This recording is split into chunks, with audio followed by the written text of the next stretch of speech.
Good evening. Will the Standing Committee on Justice please come to order? Before the committee can proceed with the business before it, it must elect a chairperson. Are there any nominations? I'd like to nominate MLA Blasco. Oh, sorry, Honourable Minister Cable. I'd like to nominate MLA Blasco. MLA Blasco has been nominated. Are there any other nominations?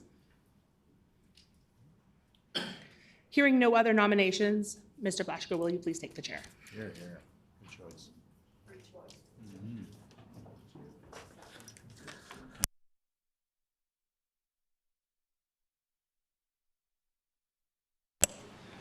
Our next item of business is the election of a vice chairperson. Are there any nominations? Honourable Minister Cable. I'd like to nominate MLA Compton. MLA Compton has been nominated. Are there any other nominations? Hearing no other nominations, MLA Compton is elected vice chairperson. Before proceeding with the business before the committee, I want to make everyone aware that this evening that we have staff collecting footage for the Assembly's educational video series inside the Legislative Assembly of Manitoba. Our camera operator has permission from the speaker to collect a variety of angles, and so we'll be moving around the room.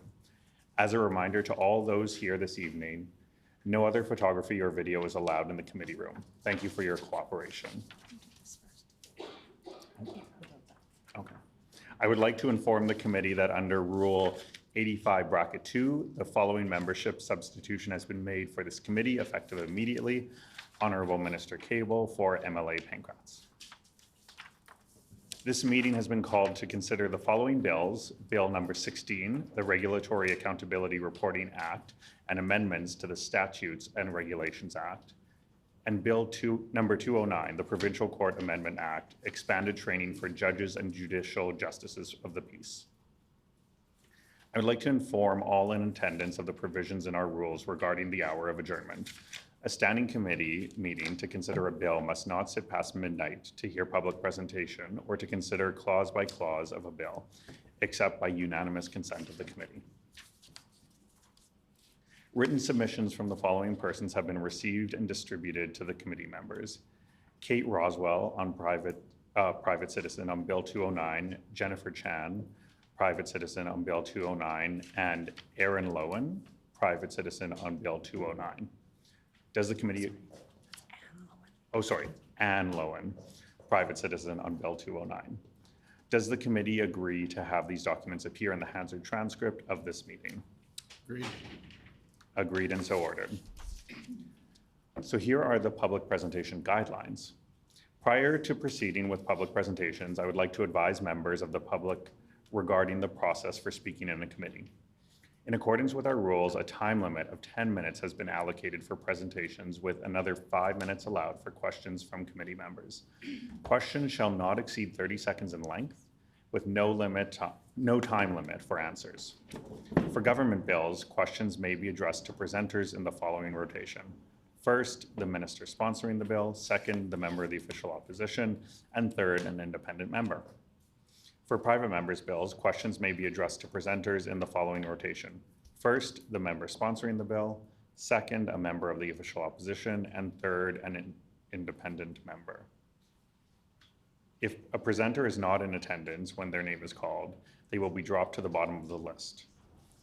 If the presenter is not in attendance when their name is called a second time, they will be removed from the presenters list.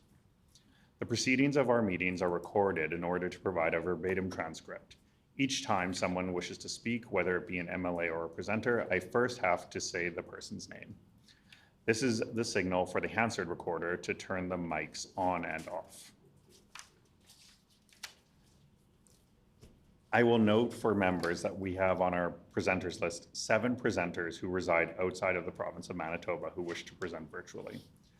In accordance with the sessional order passed in the House on November 9th, 2023, and subsequently amended on June 3rd, 2024, except by unanimous consent of the committee, only the first 2 members of the public to register to present to a bill who reside outside of the province of Manitoba may present virtually to a standing committee considering legislation. Therefore, I ask if there is leave for the additional 5 virtual out-of-province presenters to present to the committee. Leave has been granted.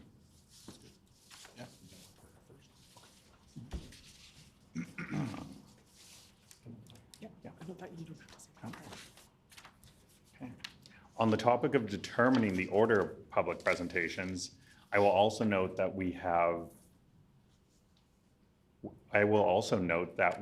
other out-of-town presenters in attendance marked with an asterisk on the list.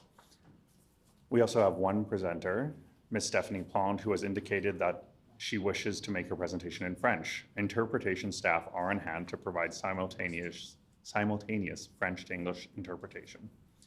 With these considerations in mind, then, in what order does the committee wish to hear the presentations?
Okay, the Honourable Minister of Justice. Thank you very much, Honourable Chair. If I could make a suggestion that the committee considers the presenters for Bill 16 first, then moving to Bill 209, the presenter who has indicated that they wish to present in French first, then out-of-town presenters who are present in the room as the next batch of presenters, followed by everyone else on the list in numerical order. Is there agreement with that suggestion? Agreed. Thank you for your patience. We will now proceed with public presentations.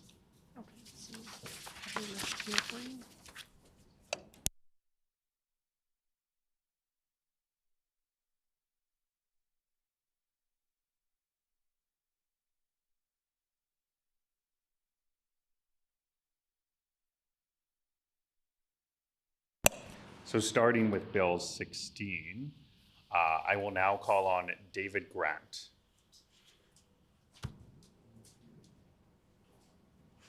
Do you have any materials you wish to distribute for the committee? I do not. You do not? That's fair. Mr. Grant, please proceed with your presentation. Okay. Not much of a comment. I'm here for another one, but the term regulatory seems a bit ambiguous. Obviously, people who know the legislation and so on know very well what it means. I initially was confused, thinking it might mean the private clubs that regulate professionals that I've talked to the minister about before. Pretty sure it's not that one.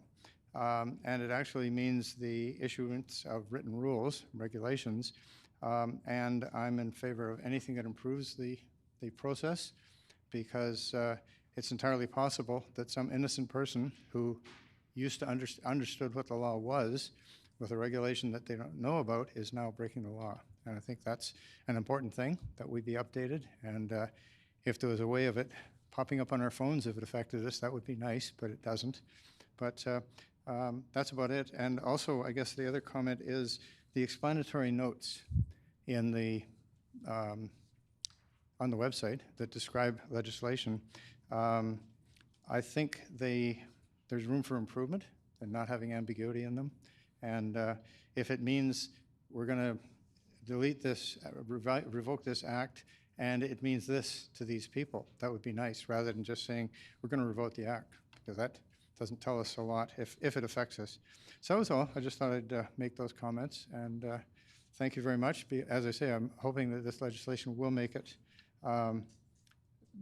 enable people to know more about what's been done regulation-wise for them. So that's about it. Thank you very much for the time.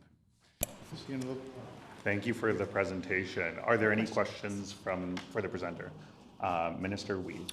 Well, I wanted to thank you, Mr. Grant, for your time once again. I know you're very, very engaged in the community and in the proceedings of the legislature, and I know I've seen you at committee and also out in the community. So I appreciate the effort that you put in. I also appreciate your perspective on making the bill easier to read for the average person, because I appreciate that, you know, it can be difficult even for us legislators sometimes. But, you know, that guidance to be as clear as possible is definitely appreciated. So thanks for your time tonight. Sorry, Mr. Grant. I Okay, just have to that's it. recognize you for the I'm answer. sorry. Mr. Grant. Comment. One of the classic examples of that is the city has a bunch of people that enforce bylaws. And none of those people, there's 600 or 700 bylaws that we could be breaking right now, and the bylaw enforcers are not trained in what all of them are. So even the professionals and the experts are at a loss because there's so much out there. So thank you very much, Mr. Weed. Thank you. Are there any other questions for the presenter? Mr. Balcon. Well, thank you very much. I appreciate the opportunity to speak very quickly. I as well would like to thank you, Mr. Grant, for your presentation today. And I've been at a number of committees and note that you are an active participant in democracy, and that's what government is all about. So thank you very much for your participation, your words and your thoughts representing Manitobans. Mr. Grant. And I consider it sort of a retirement hobby and public service, because I think even the city councilors that have comments directed to them, I think they appreciate that.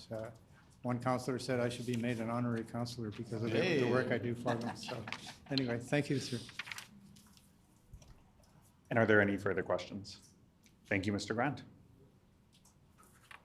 Our next presenter is virtual. We have Keely Lupke from the Canadian Federation of Independent Business.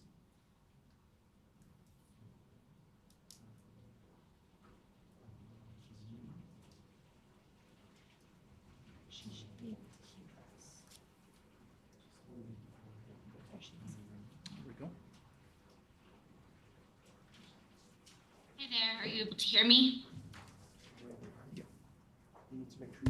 Awesome. Keely Lupke. Good evening all, and thank you for the opportunity to speak today. My name is Keely Lepke, and I am the Director of Interprovincial Affairs for the Canadian Federation of Independent Business.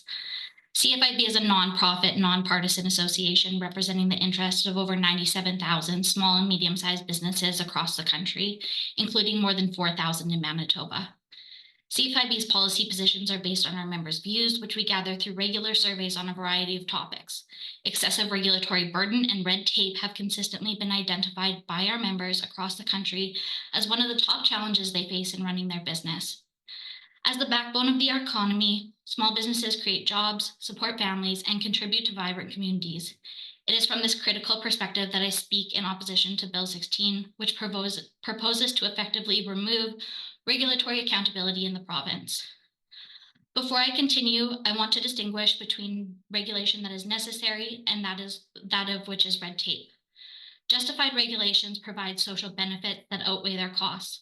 These rules include those that support efficient markets, protect businesses and consumers, establish health and safety standards, and preserve the environment. Red tape, on the other hand, refers to excessive regulation, unnecessary delays, and poor government customer service. It includes rules that are unfair, costly, poorly designed, or contradictory. Red tape can create confusion and frustration for both businesses and citizens, undermines productivity, lowers wages, and stifles the entrepreneurial spirit. In 2020, CFIB estimated that the total cost of regulations to Canadian businesses at $38.8 billion. Of this, approximately $11 billion of which is to be considered excessive regulatory burden or red tape. Smaller businesses are disproportionately impacted by red tape and face significantly higher per employee regulatory costs compared to their larger counterparts. Larger businesses are able to spread the regulatory burden across a greater number of employees and often have in-house resources devoted solely to regulatory monitoring and compliance. In smaller businesses, the responsibility of dealing with regulation often falls directly on the shoulders of the business owner. In addition to being costly, red tape is also time-consuming. CFIB estimated the total hours spent on regulatory compliance by businesses to be 731 million hours, the equivalent of nearly 375,000 full-time jobs. Beyond the burden of time and money, excessive regulation creates frustration for small business owners and everyday citizens. While it is impossible to put a price tag on frustration and stress, we all understand it can be costly. In Canada, 9 in 10 small business owners indicate that excessive regulations add significant stress to their lives. The stress of dealing with regulation today could undermine entrepreneurship in the future.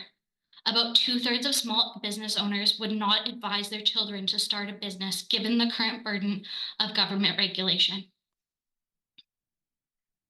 For all these reasons, CFIB has been a vocal champion of red tape reduction and a leader in red tape research in Canada.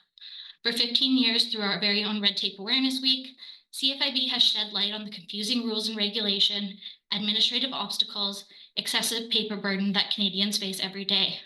Our goal is simple: to raise awareness about these challenges with government and advocate for solutions that make life easier.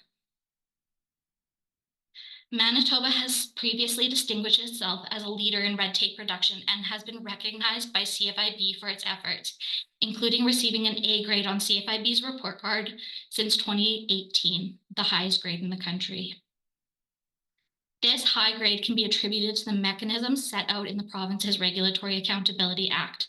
This includes keeping a comprehensive measure of the regulatory burden, publicly reporting on this burden on an annual basis, and maintaining regulatory constraints like the 2-for-1 and the 1-for-1 rule.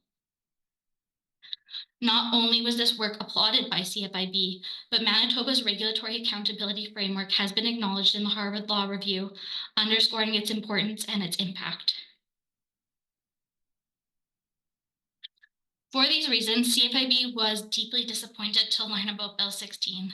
Bill 16 effectively dismantles the province's regulatory accountability framework, eliminating the ongoing count of regulatory requirements and scrapping the 1-for-1 rule, all a significant step backwards. CFIB understands the pressure placed on Manitoba's public service when the regulatory count was first introduced. Cataloging all regulatory requirements across government departments was a massive task that required considerable effort and resources, especially on a tight timeline. However, the most challenging part is now behind us. The baseline count has been established. Going forward, maintaining the count is much simpler. It only requires tracking changes to regulations and legislation as they happen. Since ministries and departments are already involved in the legislative process, keeping a record of whether requirements increase or decrease should not be too much to ask of the public service. The 1-for-1 rule is also crucial. It acts as a check against regulatory creep, ensuring that new regulations don't pile up on top of outdated or unnecessary ones. This rule doesn't prevent governments from regulating. It simply ensures that any new regulations are balanced by the removal of those that no longer serve a purpose, preventing the buildup of red tape. CFIB surveyed our members in following the announcement of Bill 16, and their reaction was unified. 96% of Manitoba's small business owners believe that regulatory accountability is key for open and transparent government, and 93% believe that the provincial government should make red tape reduction a priority. The absence of regulatory accountability measures will undoubtedly exacerbate the burden of regulation posing a significant concern for many entrepreneurs. It's important to emphasize that regulatory accountability is not a partisan issue, but it is a cornerstone of good governance, supported by governments of all political stripes across the country. Prime example of this is the Federal Red Tape Reduction Act, which received near unanimous backing in Parliament in 2015, showcasing a bipartisan commitment to simplifying regulations for the benefit of both businesses and citizens.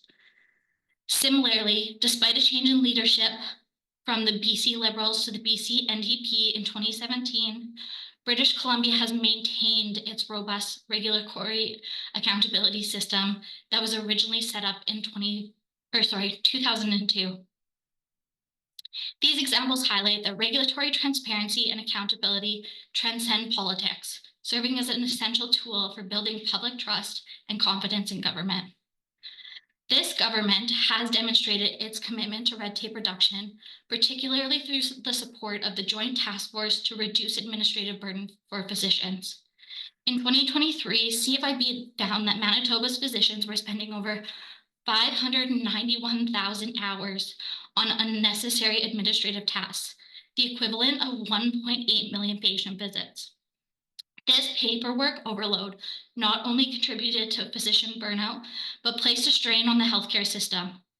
Following the release of our report, the previous Manitoba government established a task force to tackle this issue. And as a result, Manitoba physicians are now saving more than 75,000 hours per year. This same thoughtful approach to reducing regulatory burden must continue to be applied for the benefit of businesses and all everyday citizens. When it comes to taxes and spending on programs and services, government reports to the public through budgets and economic updates. Similarly, regulatory accountability is achieved through frameworks like the one-for-one rule and the measures like counting, annual reports, and transparency. These mechanisms are crucial for building public trust in how the government creates rules and enforces laws and regulations that everyone must follow. In closing, CFIB understands that regulating is a key part of the role of government.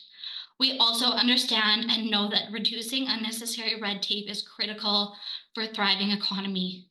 However, Bill 16's approach, which would effectively eliminate all forms of regulatory accountability in the province, is not the solution.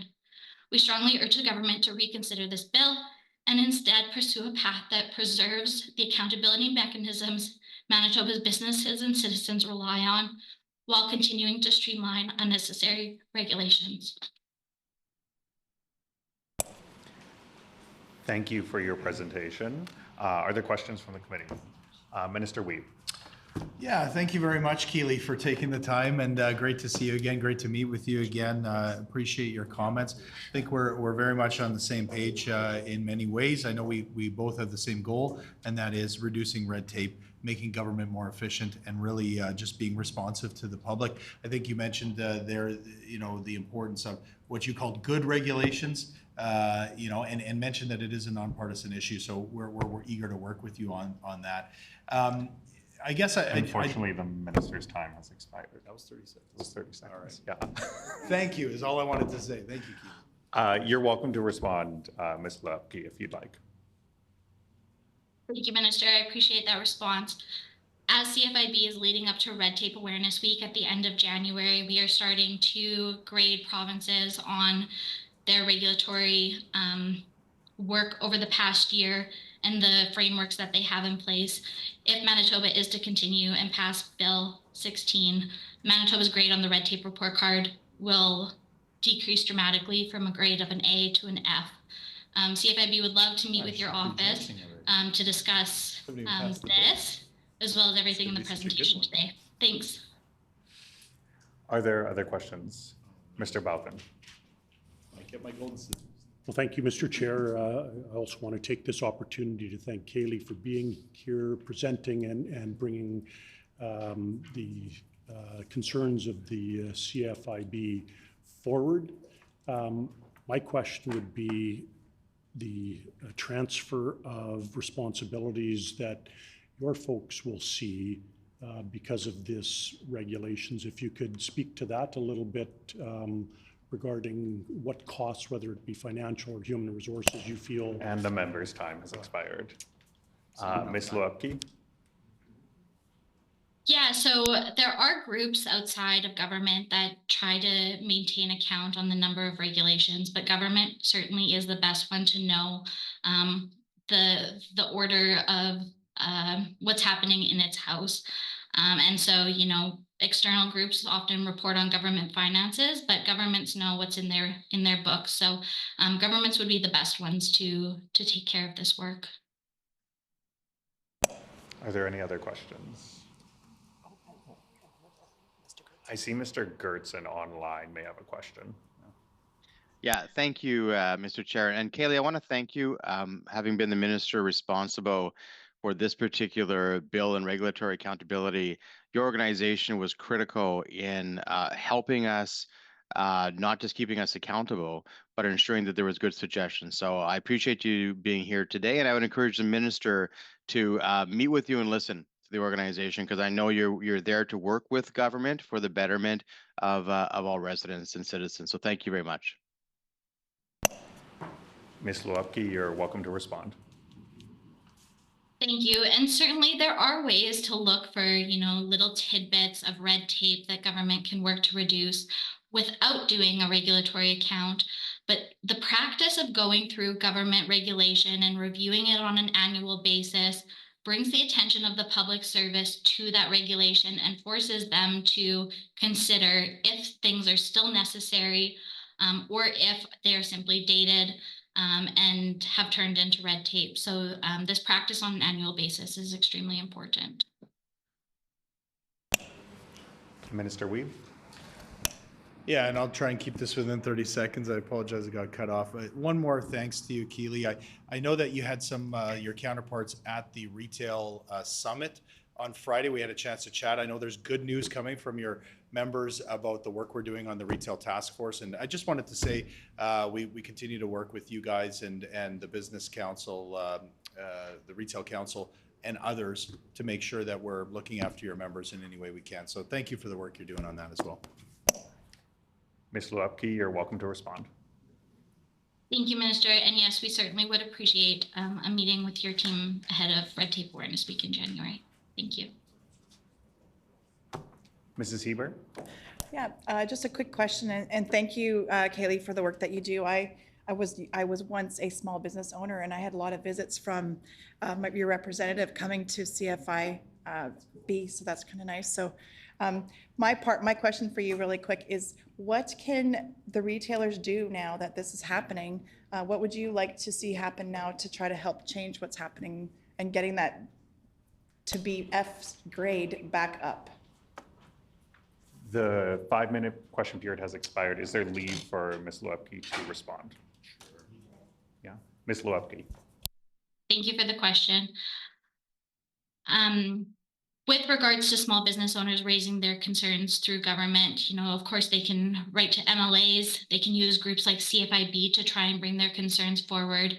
But like I said, an annual review of the Manitoba government's legislation, regulation, policies, and forms is where the most time will be spent, and the best time would be spent to identify those things that are irritants for businesses and citizens alike. It's coming. Thank you for that presentation. We appreciate it. Having completed the presenters for Bill 16, we will move on to Bill 209. We'll give the independent member a moment to join us up here. And while we're doing that, I'll just make one correction in terms of question rotation. The question rotation for a private member's bill from an independent member is opportunity for the independent member followed by a question from a recognized party and then followed by the other party. And so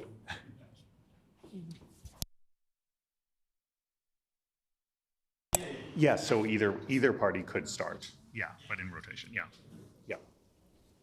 So with that, we agreed to start with the French, the French presenter. So if Mrs. Stephanie Plante, She is not on. she is not online right now, so she will be moved to the bottom of the list, and then we will move to the out-of-town presenters. And the first out-of-town presenter is Kayla Harder. Is Kayla Harder?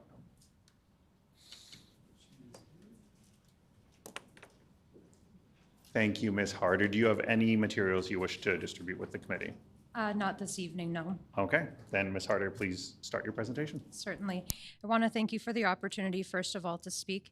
It brings me great joy to bring this bill forward with Cindy, and I appreciate the welcome response.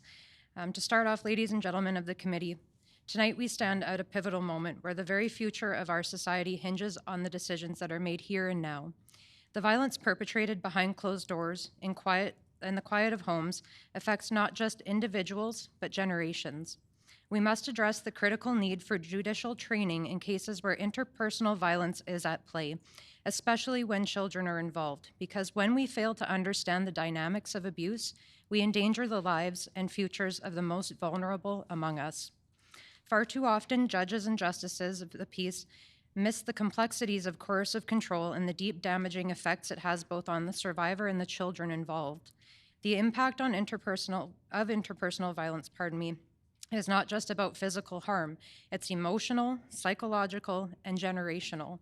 It doesn't end when the abuse stops or even when the relationship stops, carrying on after the fact. The trauma lingers, and it shapes how children grow, how they view relationships, and even how they navigate the world.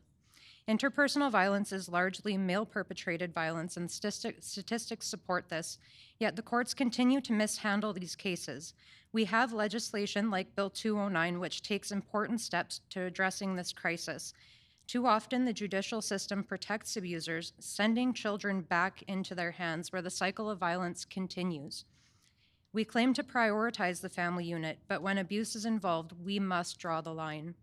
Just because someone has a child does not mean they have the right to raise that child if they're causing harm. The United Nations Conventions of the Right of the Child, which Canada ratified in 1991, should guide our actions. Children's rights are human rights. But our systems, courts, social services, law enforcement too often fail to protect these rights. Instead, they favor the abuser's right to access their children, even when it means putting them back in harm's way. Parental rights seem to trump children's rights, despite the overwhelming evidence that, whether physical, emotional, or sexual, destroys lives. What we are teaching our children when we allow abusers to go unpunished. Boys model themselves after their fathers and girls after their mothers. If we continue to let abusers walk free, we are teaching our children that violence, control, and manipulation are acceptable. We are perpetrating the very cycles of trauma, violence, and mental illness that we seek to end. These children grow up, and all too often they become the next generation of abusers, addicts, or victims. Children learn from what they see, not just what they're told.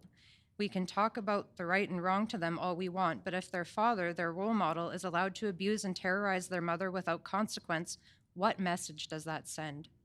It tells them that abuse is normal, that violence is power, and that they are powerless to stop it. We must stop this cycle. We must stop treating children's voices as secondary. When children speak up about abuse, and survivors as well come forward with their stories, it's not simply enough to listen. We must act. Their safety, their mental health, their future depend on it. We need judges, police, and child service workers who are educated on the dynamics of abuse, who understand these long-term impacts, and who will actually take the necessary steps to protect these children. Too many times, survivors, especially mothers, are not even believed. They are blamed, their concerns are dismissed as exaggerated, while abusers are granted leniency. The courts twist the narrative, shielding the abuser and leaving the survivor, the children, in greater danger.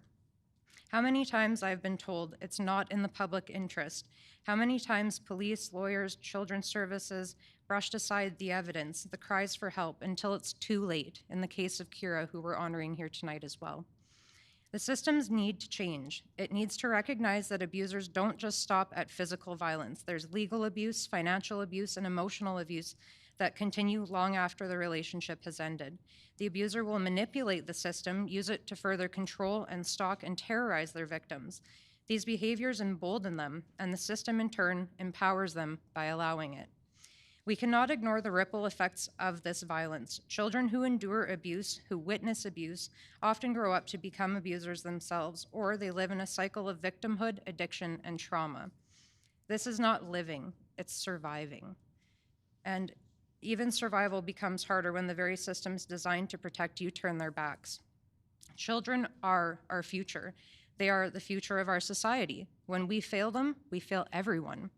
Intergenerational trauma is real. We talk about it in the context of residential schools and other major societal failures. This is no different.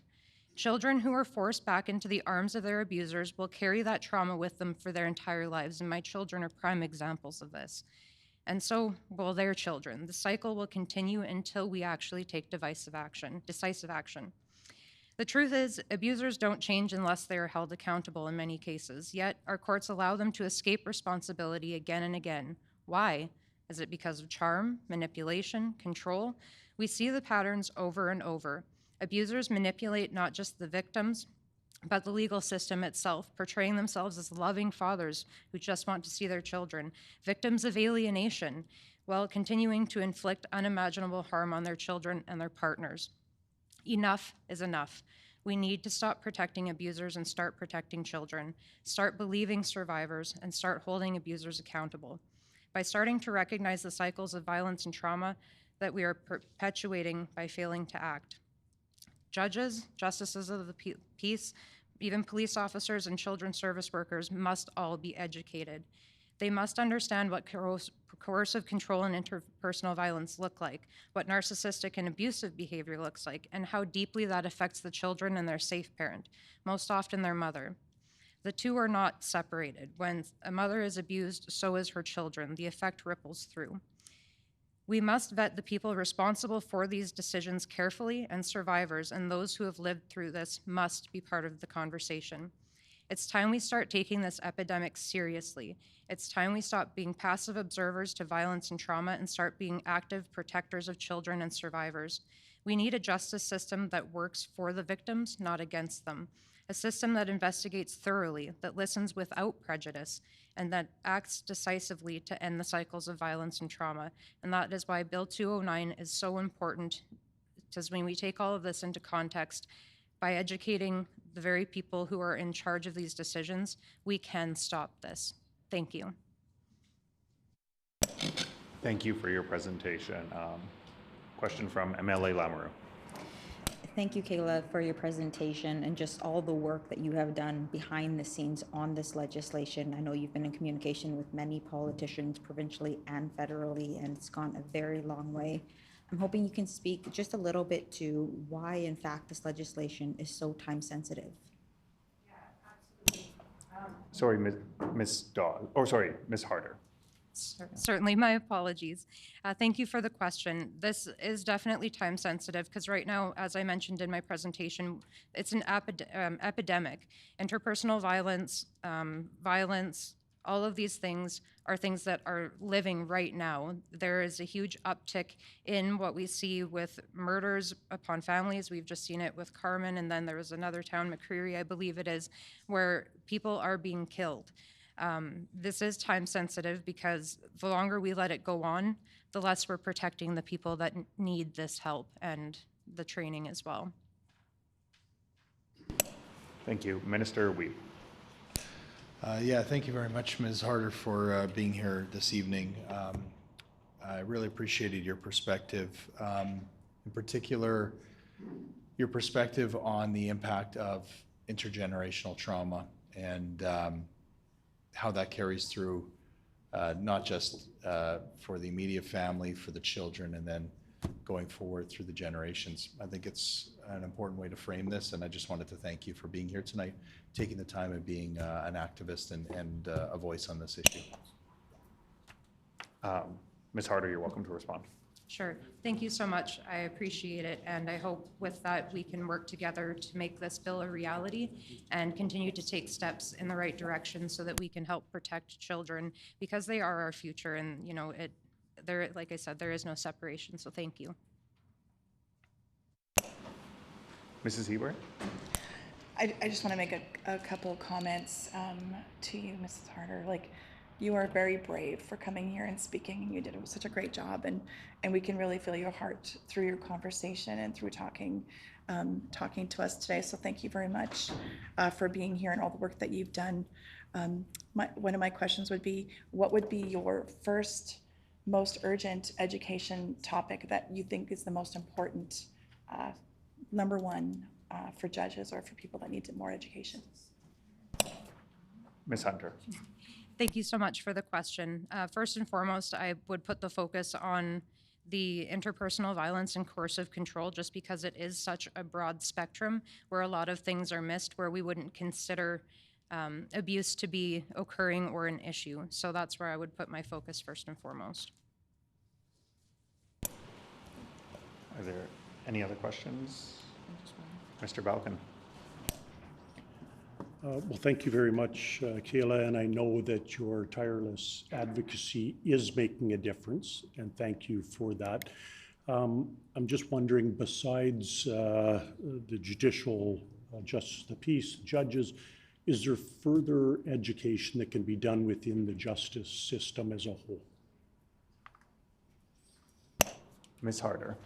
Yes, thank you so much for the question.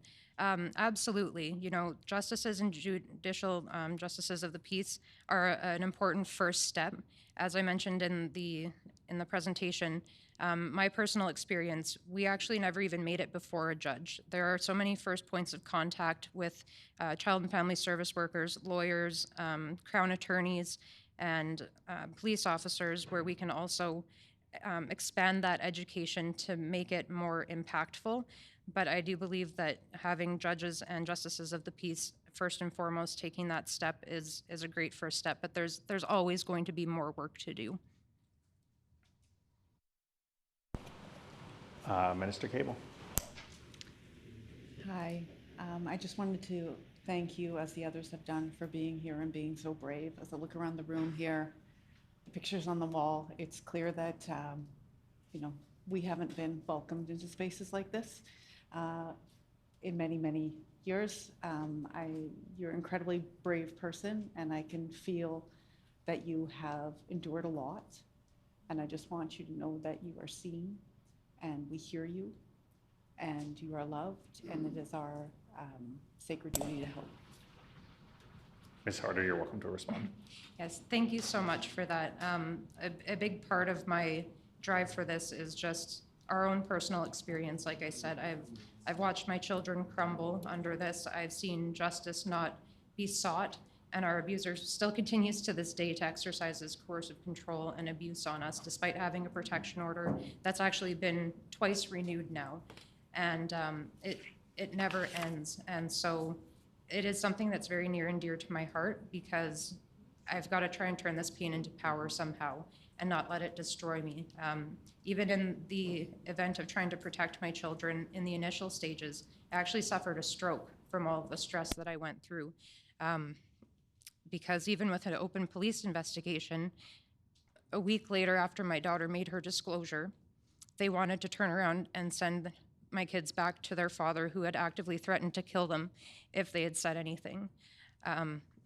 So I won't give you all the details of what that incurred, but it's definitely something that I'm trying to turn into a power somehow. And I've seen so many other families and survivors going through this, and if I can help in any way to try and turn the tide somehow, it's a bonus for me, and it's rewarding in that aspect. So thank you.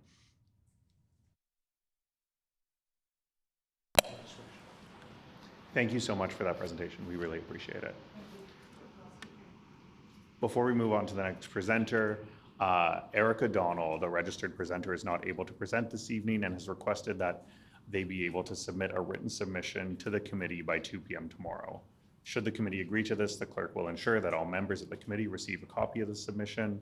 Is there leave for Erica Donald to submit a written submission to the committee tomorrow and have it be included in the Hansard transcript of this meeting?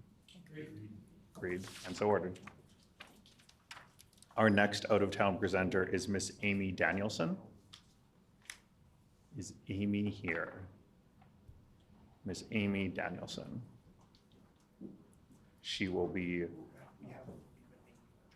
oh, we may have Amy virtually.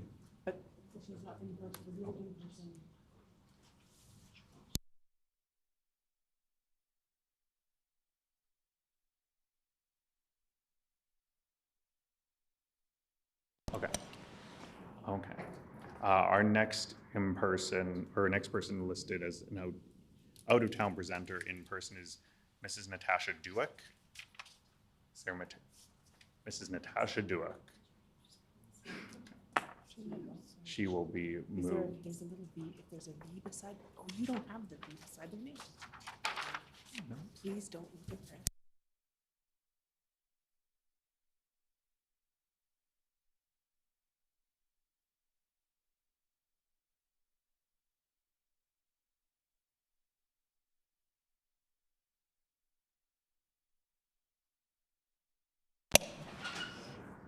Our next presenter is Ms. Kimley Morisseau. Is Ms. Kimley Morisseau here? Sorry about that. I'll trade you this one. It just has. Is there any materials you wish to distribute to the committee? No. No? Ms. Morisseau, take it away. Good evening. Thank you for having me. My name is Kimley Morisseau. I'm from Saugeen First Nation.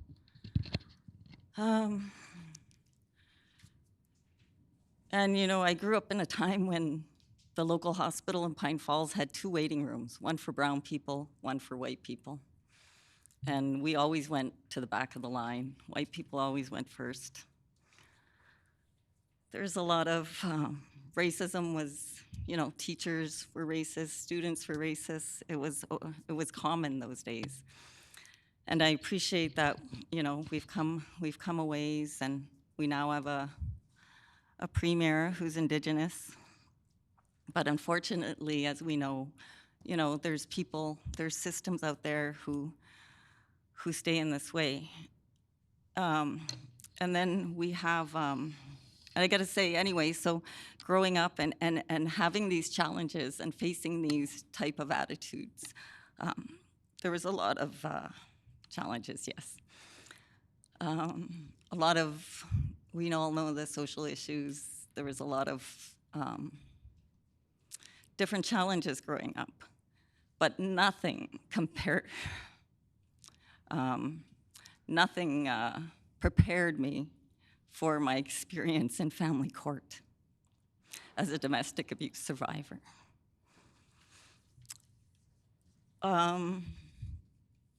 You know, I've been overseas. I came back to Manitoba. I was working in my community. I met my partner, who's non-Native, who came to work in the Pine Falls. We had 2 children. I gave birth at home without a midwife on my own. We homeschooled. Family slept. You know, I raised my children the way I saw growing up, what the beautiful things that I saw and the things that I believed in. I never considered myself to be in an abusive relationship. I wasn't getting punched every night. But having a daughter, I realized I didn't want her to be in a relationship that I was in, that if she had come to me and described the relationship that I had with her father, that I would tell her to leave. And so I thought, how can I stay in this relationship and raise my children to be good people, to be good relation with others, when what they witness at home is not that? So I left. And and then things really got worse. I never realized that domestic violence increases when you leave. No one ever told me that. No one ever prepared me for that. I was blindsided when this person just went off the rails to the point that they stole my child, my baby, my 5-year-old son. I was allowing visits. I wanted the father to be involved. He hadn't been involved until then. And for me, that was important. And so I was trying to facilitate that. And then He took my son and put him in a car and told me he wasn't going to bring him back to me.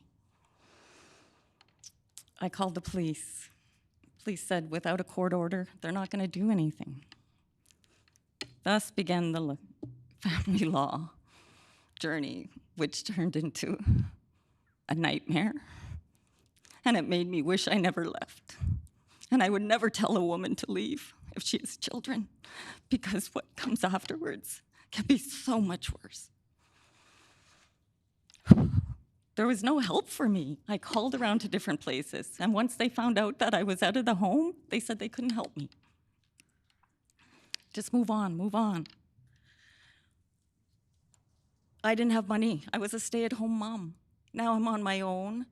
Luckily, some stranger took my kids and I in because, again, we had no place to go. Here we are living at some stranger's spare room, and lawyers are telling me I need $250 an hour, $300 an hour to even consider.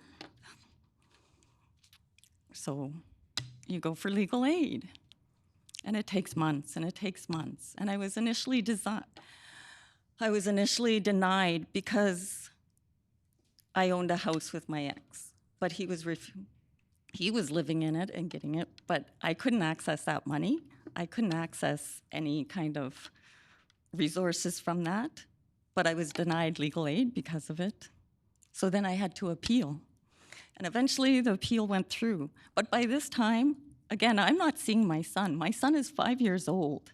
I had been a stay-at-home mother, extended nursing, homeschooling, and now I'm not seeing my child. 9 months go by. I'm told, like, don't go because it'll make a scene. Don't go and visit my son.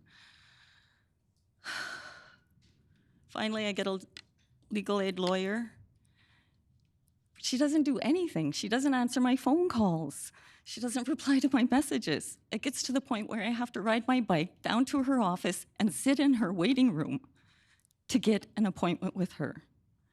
And after a number of months, nothing. It was the other side. I felt bullied at every meeting. I cried after every lawyer's meeting. Every time I showed up and told her what was going on, she looked at me like, what do you want me to do about it? And I kept saying, use the legal system. Like, where's my rights? Like, how can this person be allowed to do all these things? If this was my neighbor, there's no way they would be allowed. But because we had children together, nobody wanted to do anything. Eventually, the legal aid lawyer is doing nothing, doing nothing, doing nothing.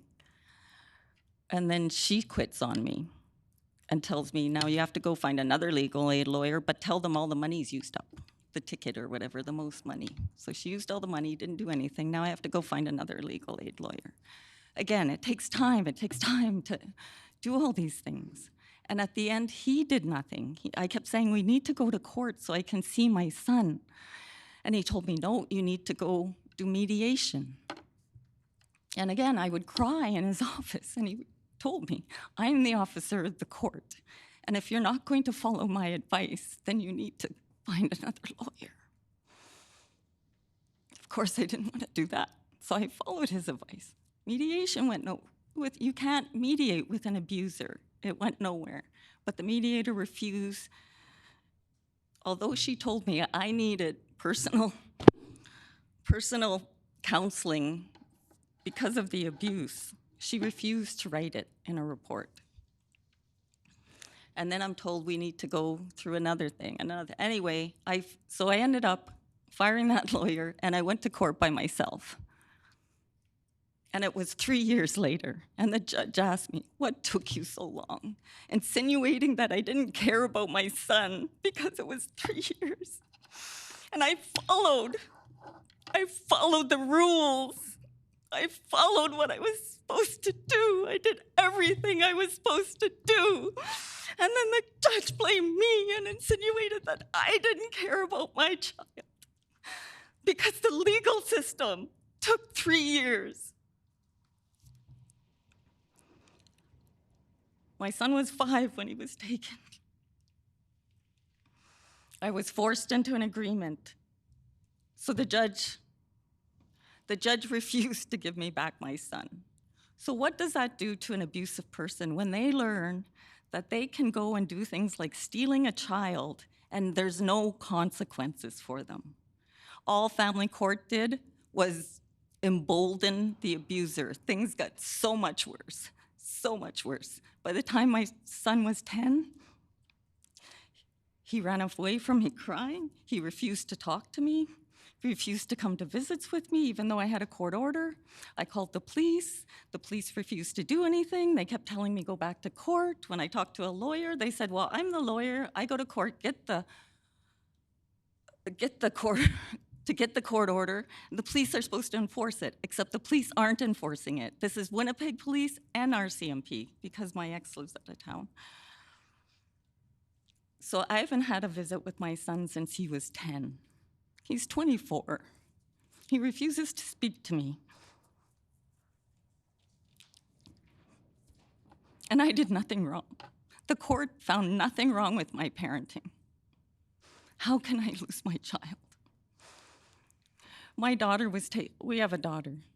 After my son was taken, it just never stops when you have to have custody with an abuser. By the time she was 12, my ex, one of the difficulties in our relationship was he drinks and drives, and I didn't want to be culpable. I tried talking to him many times. He wouldn't listen, and I thought if he gets... Ms. Moore, so I just want to let you know that 10 minutes has passed. So maybe I'll let you wrap up your thought. Okay, I'll wrap up. But Ms. Morso. Anyway, my ex got custody of my daughter when she was 12. I told the judge I'm giving up this court system. All they did was beat me up. They beat up my kids. I said they're putting my kids at risk. In less than a year, my daughter was in the health science center after a suicide attempt. Thankfully, she survived. But family court almost killed my child. And there's nothing we can do. And I'm so upset. And this bill, what the heck are what are lawyers and judges doing in a family law system if they don't know these things already? I'm sorry, but this training is not going to help. This is not going to help. These judges have such discretion. There's a judge in Manitoba known as a woman hater.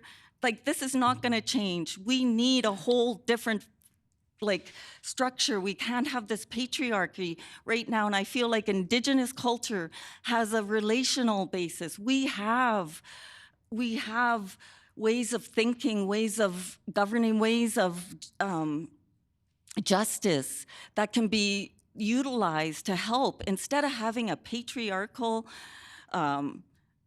where the male is seen as the head of the household. Over and over again, all I heard was the dad has right, the dad has right, the dad has rights. Where's the responsibility not to be abusive? There was never any talk to hold him accountable for his actions. Everything got swept under the rug. All the focus was on, me as a victim. There was so much victim blaming that went on that people shouldn't be telling mothers to leave. Thank you, Ms. Moore. So I hate to cut you off. There'll be opportunities to share more as questions move forward. MLA Lamoureux. Thank you, Chairperson, and your presentation. I'm so sorry for the experience that you have had within the legal system here in Manitoba over the years. By the sound of it, it's not fair. It's not okay. There's nothing that we could even come close to doing to help rectify that situation. I'm so sorry from the bottom of my heart that you had to experience that, you and your family. I just want to leave it open and give you some time if you want to continue with your comments now.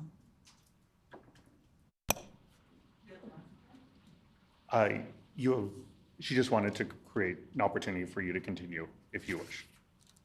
I just want to reiterate, this training is not enough, that we need a whole rethink on it. And I believe that Indigenous culture has a gift for the rest of the people.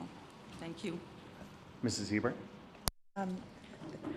Thank you so much for sharing. I can resonate with your story. I've gone through some of the same things that you have. dealt with legal aid in my lifetime, and I've had to go through things like that as a single mom. So thank you so much for sharing your story, and I'm so sorry what you've had to go through. Another question I have is like you said, that this isn't enough. This isn't enough. What can we do? What more can we do? You said there was a judge that hated women. What can we do with The her? member's time has expired. Ms. Morso. I believe we need to have a rethink and like a relational.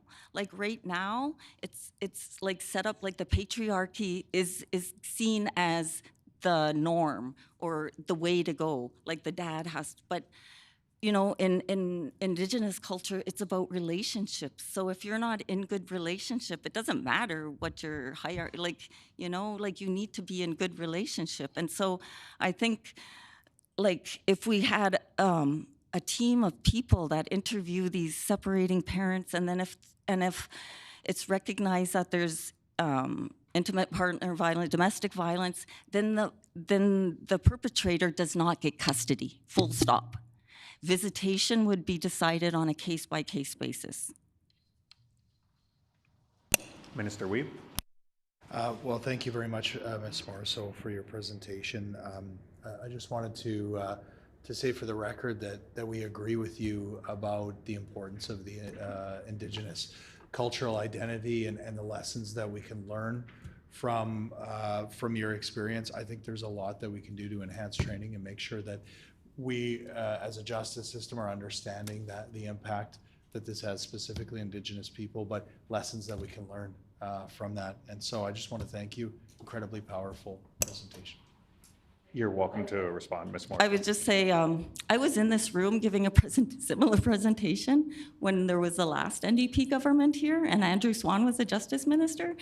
But he's a family law lawyer. He knew exactly what I was talking about, and he did nothing.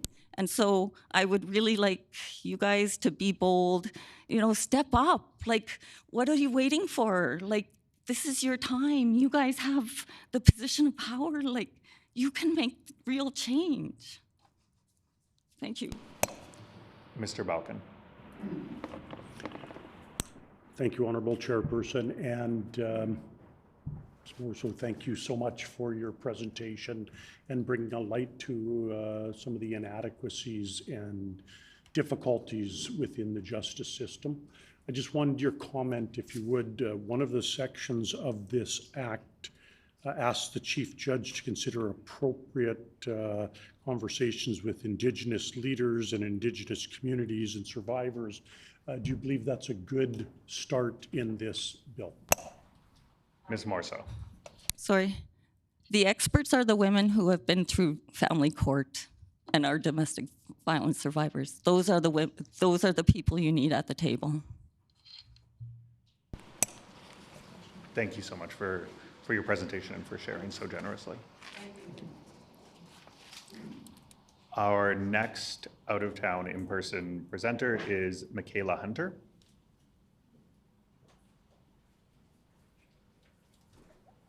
Oh, sorry. Please. Oh. How do you have the front?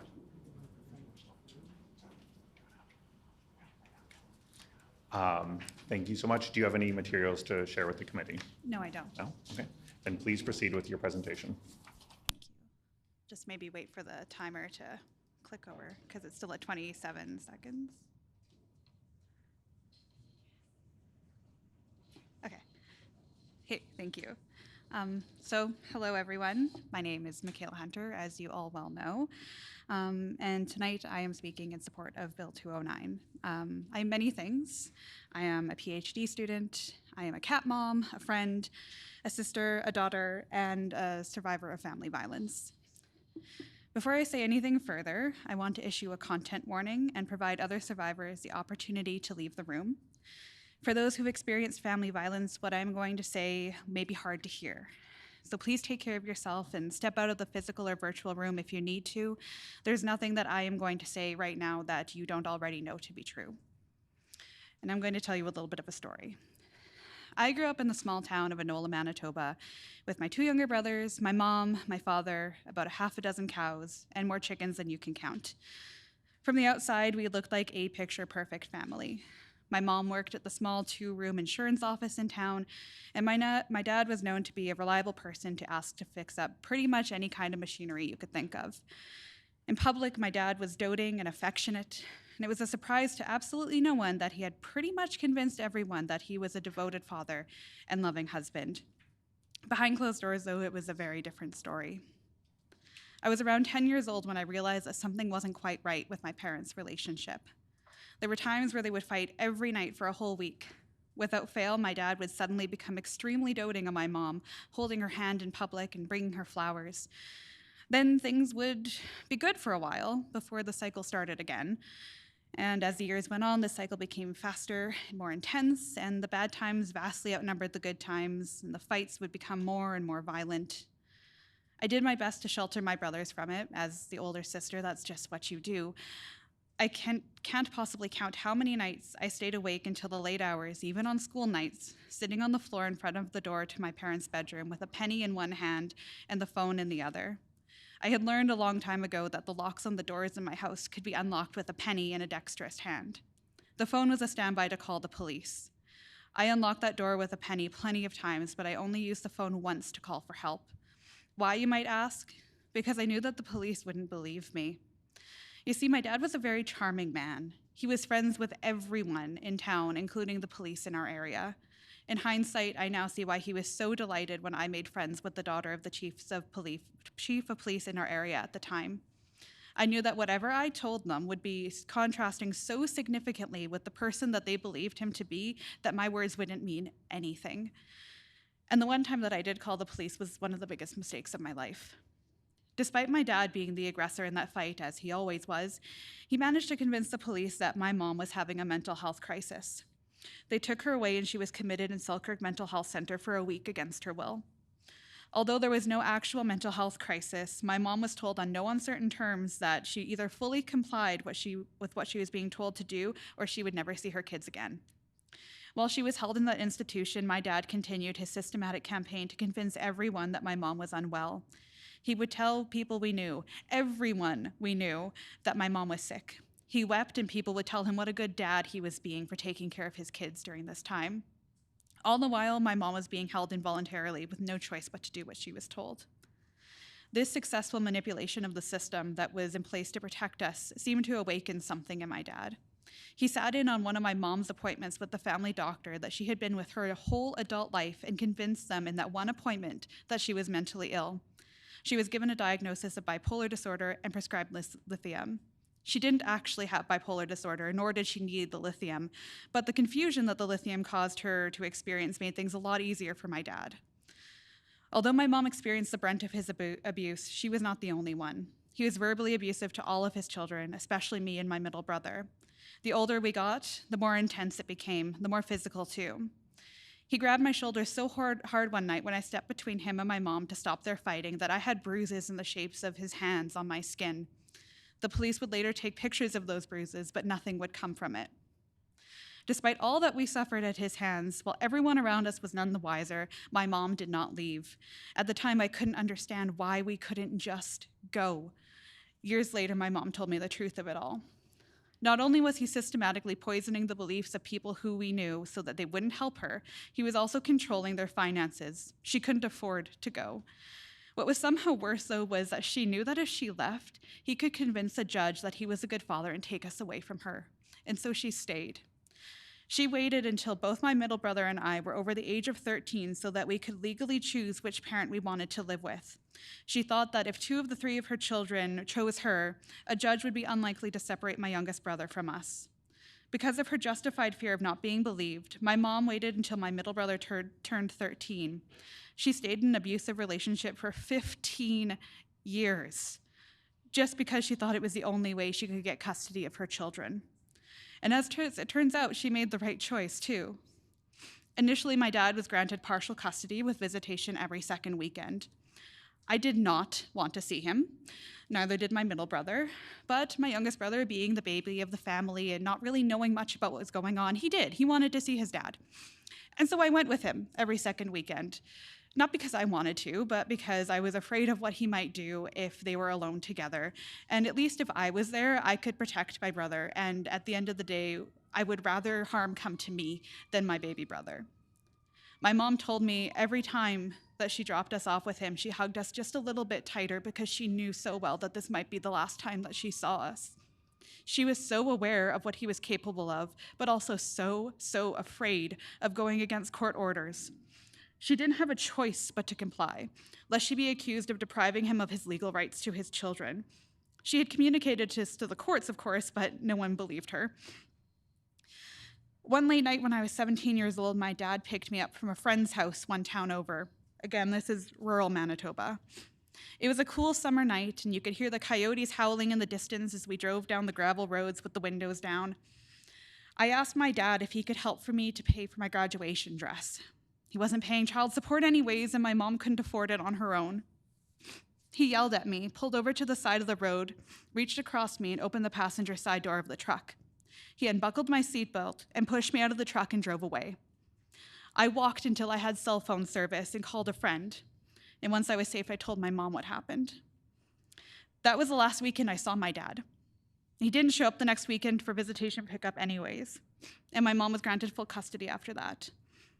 I came to find out later that he didn't actually want custody of us. We were just something to be held over my mom's head to control her, to keep her from seeking the child support that she needed to raise us, to make himself look like a good dad in the eyes of the court system. It was all about control. He even went so far as to threaten that if any of his children under the age of 18 had a medical emergency, he would refuse to sign off on any necessary forms for life-saving care just to spite my mom. Despite all this, the countless court hearings for custody were some of the most terrifying moments of my life. Every time I was left shaking in fear that the judge wouldn't believe us, that my dad would be able to charm his way into full custody and that we were going to die. He knew that the best way to hurt my mom was to hurt us, and I fully believe that had he been granted full custody, I wouldn't be here today. I started this speech by telling you the things that I am. I'm also lucky. My family was lucky that we eventually got a judge who saw my dad's manipulation. We were lucky that the judge believed my mom when she said that we were in danger with my dad. When I heard about what happened to Kira, my heart broke. Of the things that make what happened to her different from what happened to me was luck. Luck has absolutely no place in this. It shouldn't be up to luck if you have a judge who understands the ways that family violence can manifest and what coercive control looks like. People's lives should not be determined by luck, specifically by the institutions that are supposed to protect them. When I told my mom that I would be speaking here tonight, we both cried. I told her that I was so afraid to speak publicly about this because even though I haven't seen my dad in 13 years, I am still so scared of him. Despite my fear, I am here because the Standing Committee must approve Bill 209, but they also must not stop there. As the previous speaker had mentioned, education is not enough. There needs to be consequences when judges allow this sort of thing to happen because they have every ounce of control to determine whether someone lives or dies at the hands of their parent. I think in my speech, I've made it abundantly clear that my dad was not a safe person for myself or either of my brothers to be around, and even still, my mom was forced to bring us to him every single weekend, not knowing if that would be the last time she would see her children alive or if she'd be identifying our bodies the next time she saw us. I also asked my mom what she wanted me to tell the committee. Through her tears, she told me that she wanted the committee to think about their children, and if you don't have children, think about your siblings or friends. Think about the terror of dropping off your children with someone that you trust that's supposed to love them unconditionally, knowing that you may never see them again, and knowing that you barely have a choice in the matter. I ask you to consider those feelings and pass this bill and continue further to make sure there's real systemic change.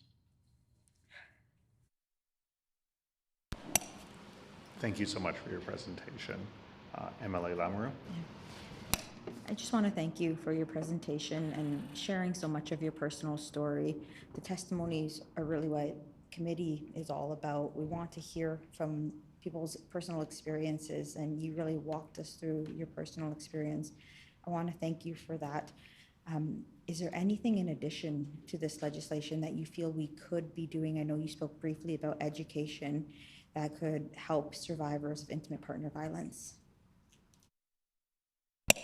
Ms. Hunter.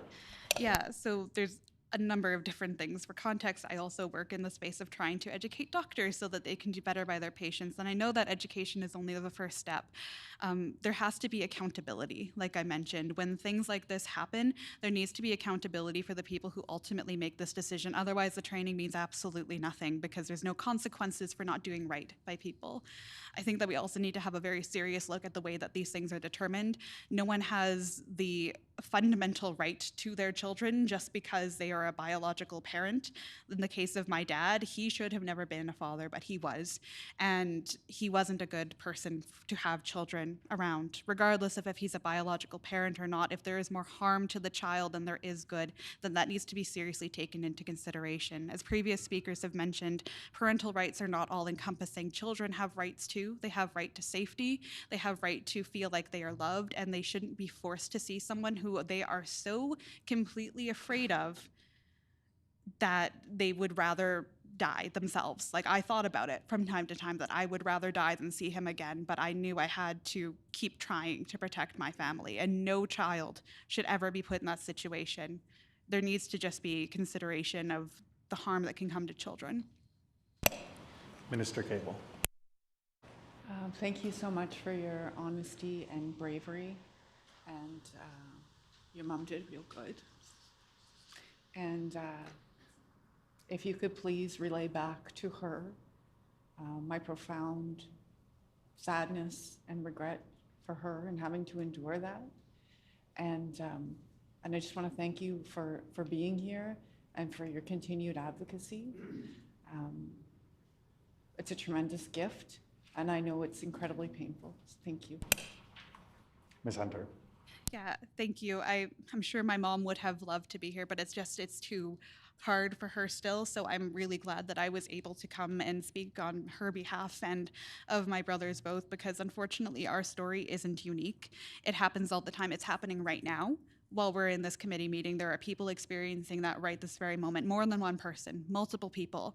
And while we're sitting here talking about this, people are being put in harm's way. So it's like other speakers have said, we need to do this like yesterday, because to wait is to lose more people who could have been saved and who had every right to grow up and become PhD students if they want to become a cat mom if they want to do whatever it is that they want to do. Their lives should not be forfeit because of the broken legal system we have. But thank you. I'll make sure to tell her.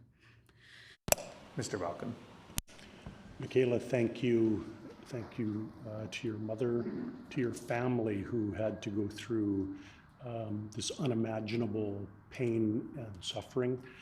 I spent over 3 decades with the police service, and to hear the story that police didn't help you, didn't do their due diligence, I know that that is evolving and that training is important.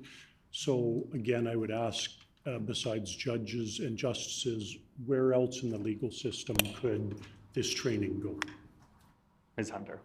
Yeah, and I think that's a really good point, because like other speakers have alluded to as well, judges and justices aren't the first point of contact for people, and if there's failures earlier down the stream, you're never going to get to the point where you need to be anyways. And I think, especially from like a rural or a remote perspective, it's only natural that people are going to develop friendships regardless of the positions of power that they hold. That's just going to happen. It's an inevitability. You can't ask police in a small rural town to just don't be friends with anyone, because that might tarnish your ability to be able to execute justice. There needs to be training about, unfortunately, a lot of the times when we see abusers being told or outed as abusers, so many people are surprised. They're like, I never could have believed it. He seemed so nice. He volunteered at all the things. He was on the student or the parent council. He was everything. Like, I don't understand how this could happen. It can be anyone, and if a victim tells you it's happening, you have to investigate that. I don't care if they're your best friend. I don't care if you've known them since you were 5 years old. If there's any chance that their children are being harmed by them, it is your responsibility as that person's friend to go, 1, what the heck are you doing to your children? And 2, your job as a police officer is to protect people. And right now, I don't think that's really happening, unfortunately. Again, there are multiple instances of what happened to my family in Enola, Manitoba within the time frame that I happened to live there. In one such case, there was a murder-suicide where the husband killed his wife and then himself and left his 2 children to cry over the body of their mother. until the police eventually showed up. And that could have been prevented too, again, because people have those friendships. They need to be able to put that aside and execute justice and protect people. So police officers, 100%. Sorry to rant, but we also need to make sure that we as a society are implementing people who are trained mental health emergency responders, because police are not always the answer. When my mom was having that alleged mental health crisis, if we had had someone trained in dealing with mental health crises, they would have been able to come assess that situation and realize what was really going on. It is not the police's job to do that, because that is often not what people feel safe with anyways, but it's also not what they're trained to do. This is not even just the case in family violence. This is also in terms of substance use. When people are having a mental health crises, we need to have people who are trained to do that, dealing with those situations, not the police. So that's my thing. Thank you so much for that presentation. We really appreciate it.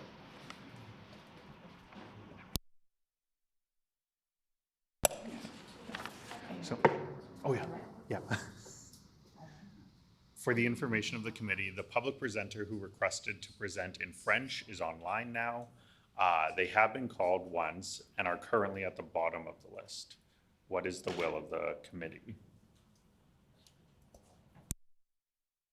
MLA Lamoureux? To allow them to present. Agreed. We'll have the French presenter present next, and we'll have interpretation available to folks. The page is bringing.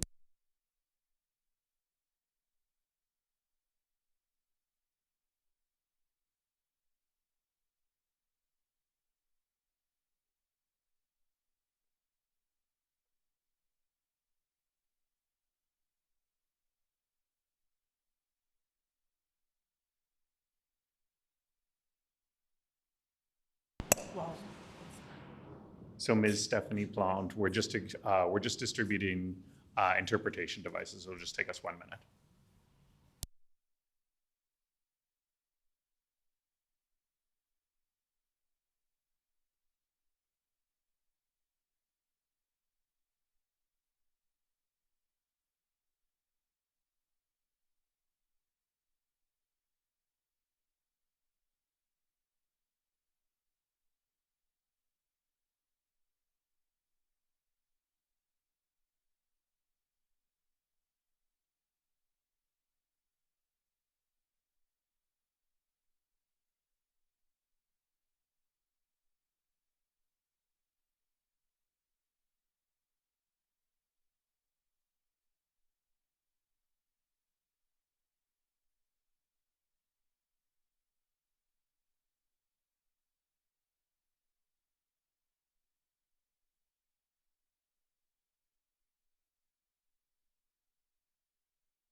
I believe we are ready to get started. For those with interpretation devices, it is channel E that you want.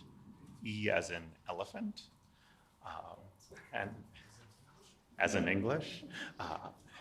And so with that, Ms. Stephanie Plante, vous avez 10 minutes. Merci. Est-ce que vous m'entendez? Oui, OK, c'est beau. Bonsoir tout le monde. J'espère que vous allez bien. J'espère que tout le monde est en santé. Mon nom, je m'appelle Stéphanie Plante. Je suis la conseillère municipale du quartier 12 à Ottawa. Le quartier 12 s'appelle Rideau-Vanier. Si vous avez déjà été à Ottawa, vous avez probablement passé du temps dans mon quartier. Mon quartier inclut le Byward Market, l'Université d'Ottawa et beaucoup d'autres marques où beaucoup de touristes prennent du temps pour vraiment profiter de la capitale nationale. Et je suis très, très fière d'être la conseillère de ce quartier. J'ai jamais été au Manitoba, mais j'aimerais y aller dans un avenir proche parce que je sais qu'il y a vraiment une bonne énergie en Manitoba et surtout où vous vous rassemblez ce soir à Winnipeg.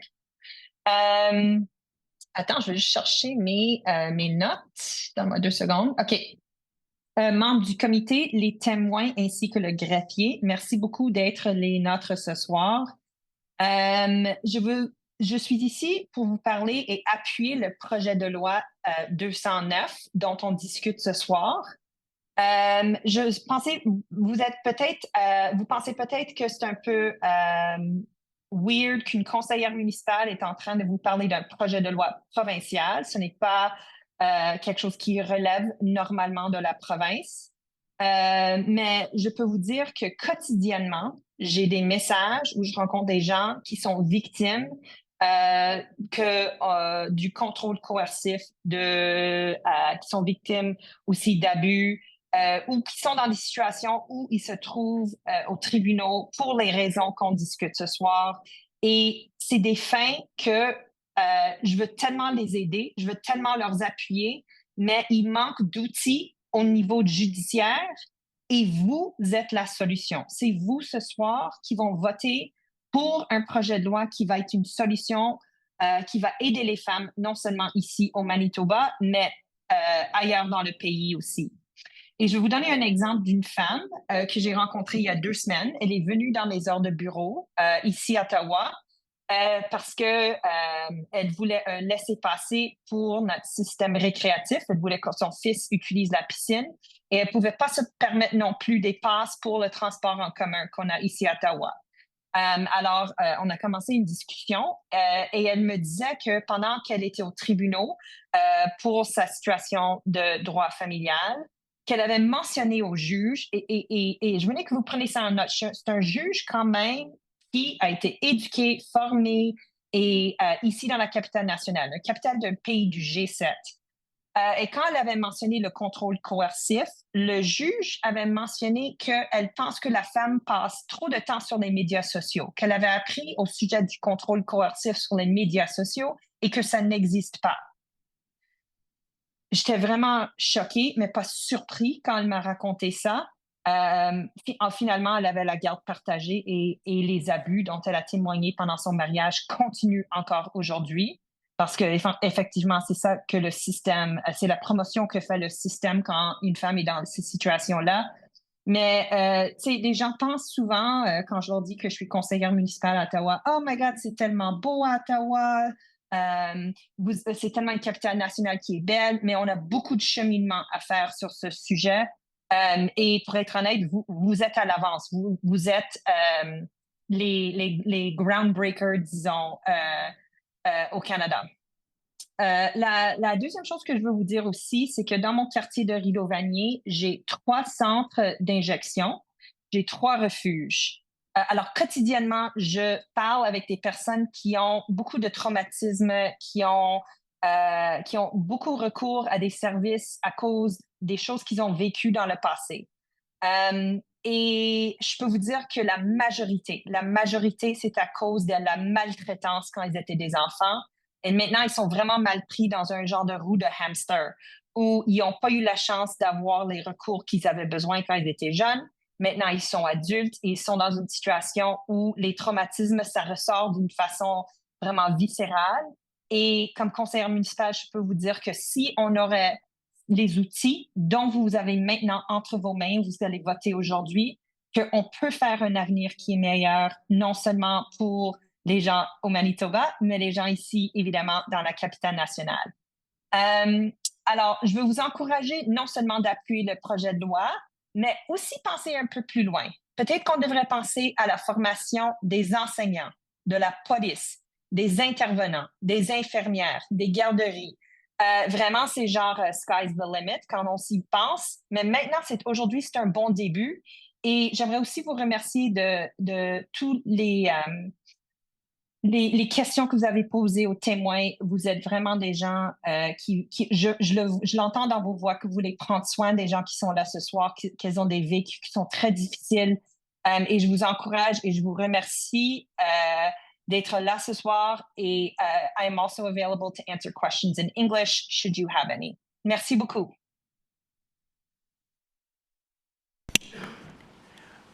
Merci beaucoup, Madame Plante. MLA Lamoureux. Thank you so much for your presentation and for agreeing to answer some questions in English. You're welcome to come and visit Manitoba anytime. I know we would love to have you come and visit the legislature I think it's wonderful to be able to get a perspective of a city councillor. So we've then got federal, provincial, and now municipal city councillors' perspectives on why and how this bill could be so impactful and so profound. It is devastating, if I heard it correctly, to believe that there are judges that don't believe in what coercive control is. Could you speak a little bit to what it is and why it's so important that we spread this information? Madame Plante.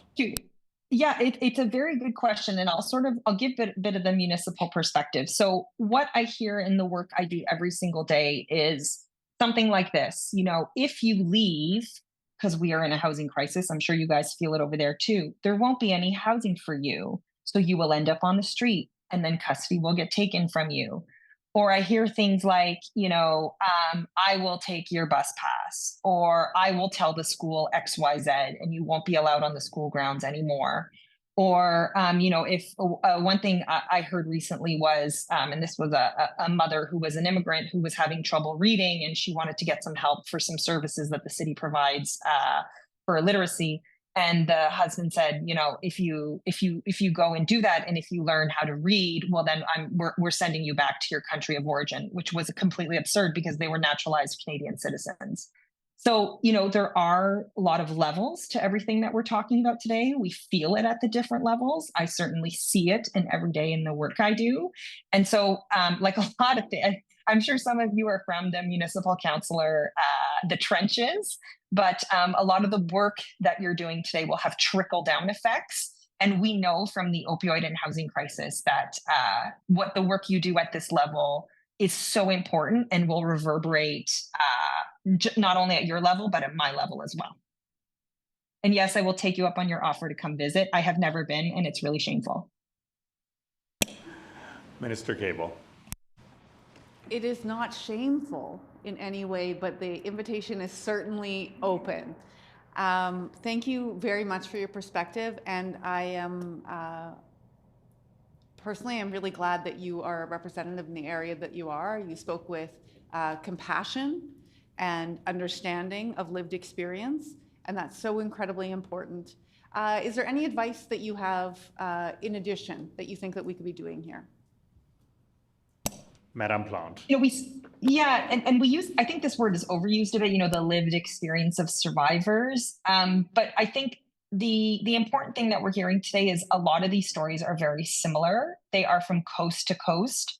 And the stereotypes, they are intractable. I cannot get over how many women have told me something about a judge, and you know, you've heard the stories before you, or they told me something about, you know, they went to go see a service provider, and there's kind of this whisper campaign that, you know, if you leave, your children are going to get taken away. And those things are very serious, and we have to make sure there are systems in place for survivors. You know, I have absolutely no problem giving a woman a free bus pass and giving them free passes to go use our rec services.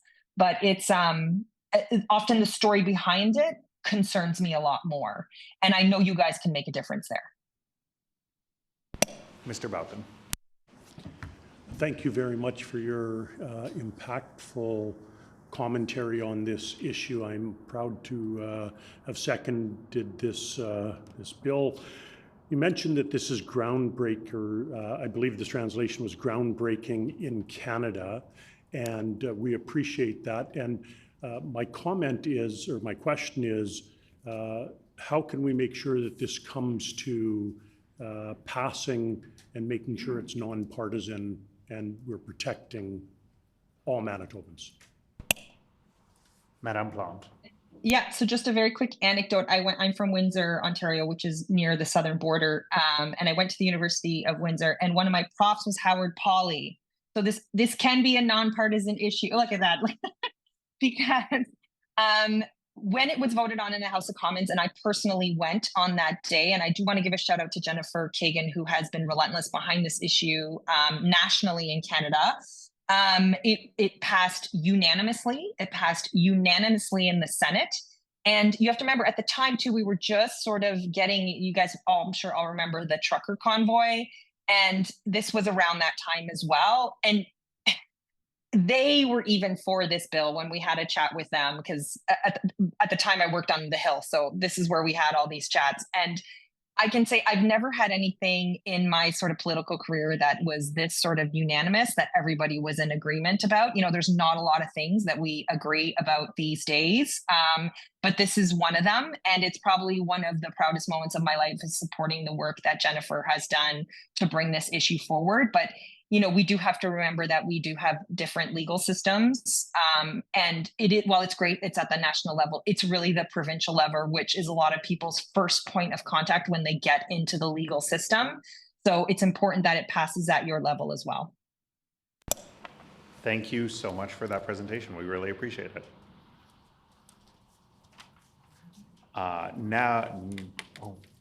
Before we let the interpreter go, is there anyone else wanting to present in French? See none, we will let the interpreter go and thank them for being here this evening. We really appreciate it. On now to the chronological order of presenters. So first up, or first who registered, is Ms. Susan Dawes.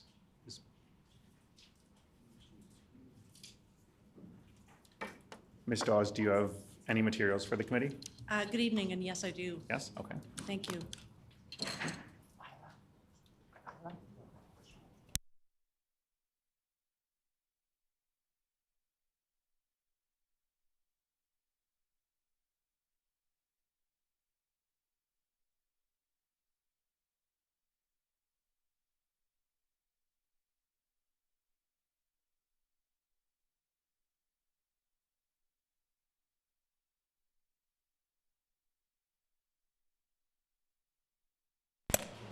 Thank you, Ms. Dawes. You can begin your presentation. All right, thank you very much. So I'm Susan Dawes. I'm counsel for the Provincial Judges Association of Manitoba, known as PJAM.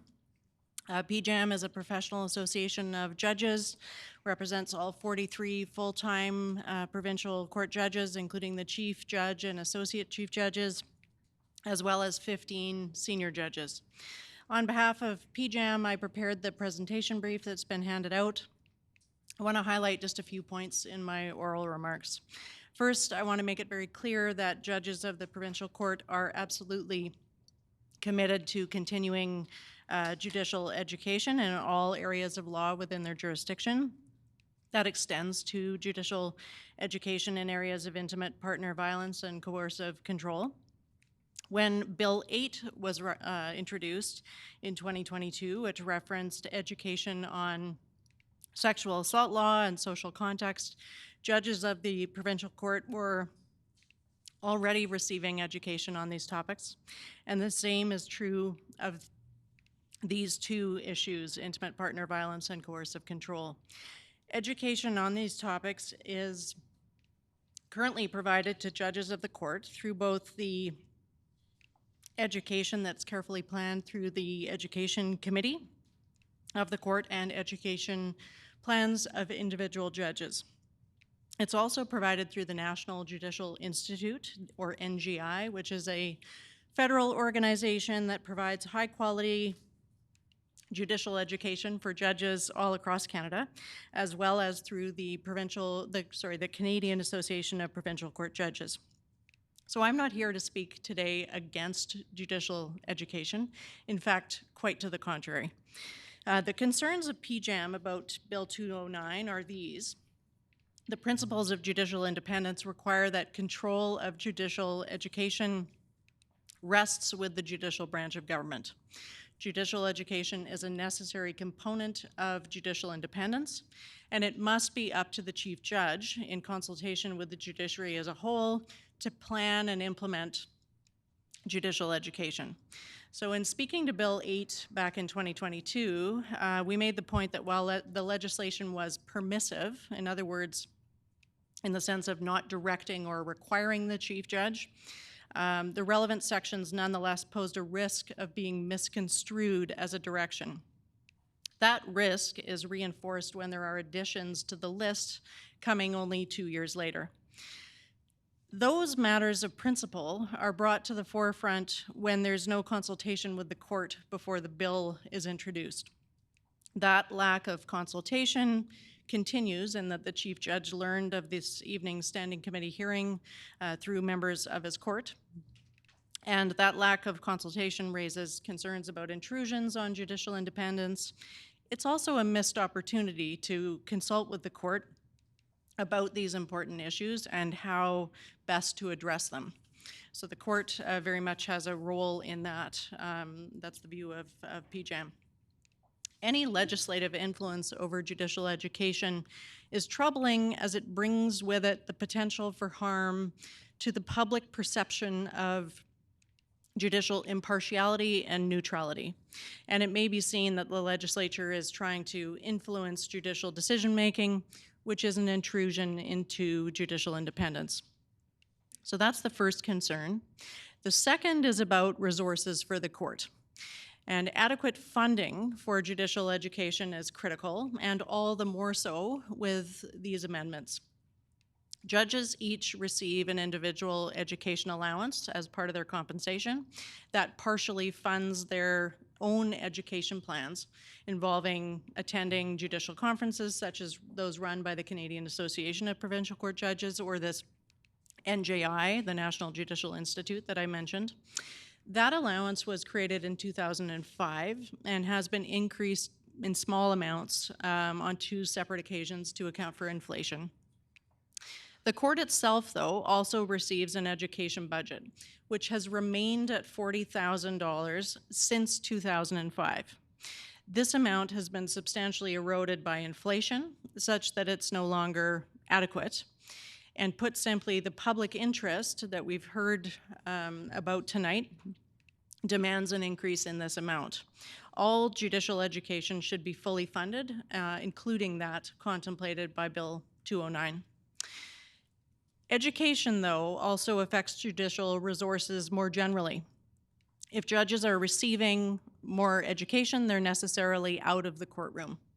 And consideration must be given to ensuring an adequate number of judges to ensure that education does not impact the court's ability to provide timely administration of justice, which of course is another concern for all of us in Manitoba. So those are my comments tonight. On behalf of PJAM, I want to thank the committee members for listening to these concerns, and if you have any questions, I'd be pleased to try to answer them. Thank you. Thank you for your presentation. Emily Lamoureux.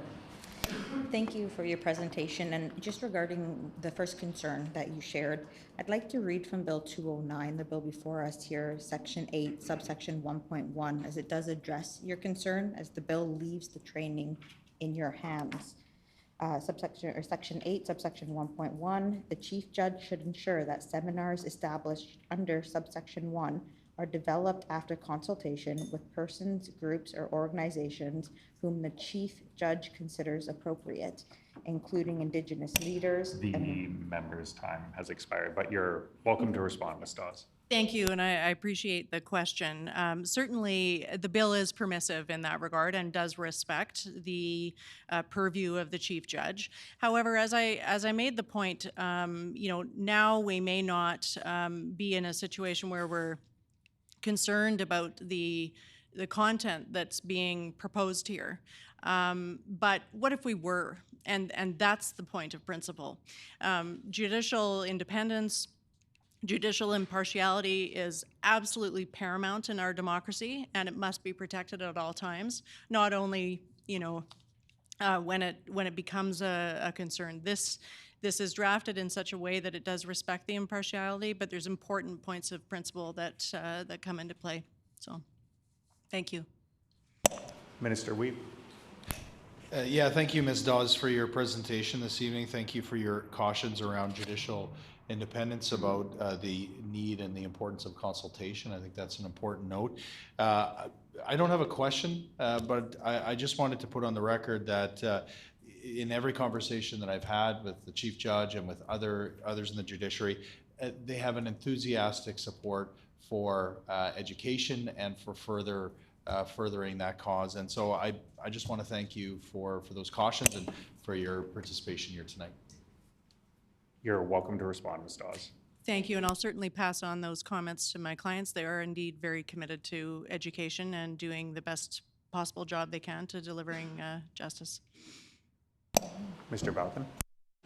Thank you, Mr. Oz. I have several questions, and I've learned quite a bit from your presentation tonight, so thank you. But I'll limit it to one because of the time. How can we support the chief judges and the judges on the educational funding that they require, that they're experiencing a shortfall? Ms. Dawes? Well, I think certainly consultation with the court on that topic and with the chief judge would be absolutely welcome.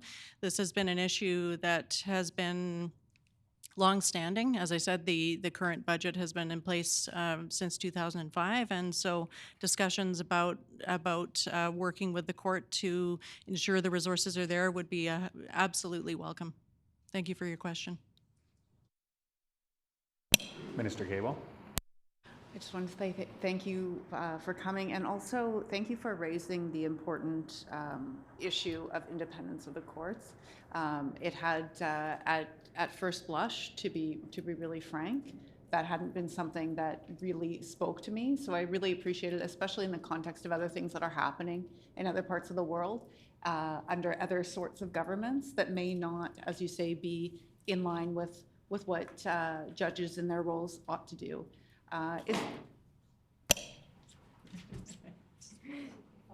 Okay, sorry. Ms. Dawes, you're welcome to respond.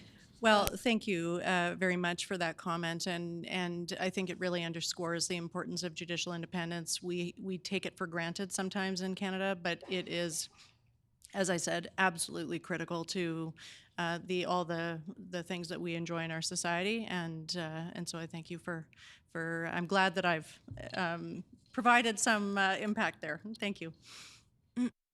Ms. Hebert. Thank you very much for your presentation. I really learned a lot, as well as like everybody else said. My quick question would be about the education side of it. Who decides what education which judges take, and is there like a governing body that decides if there's any, let's say there's issues with any specific judges or complaints?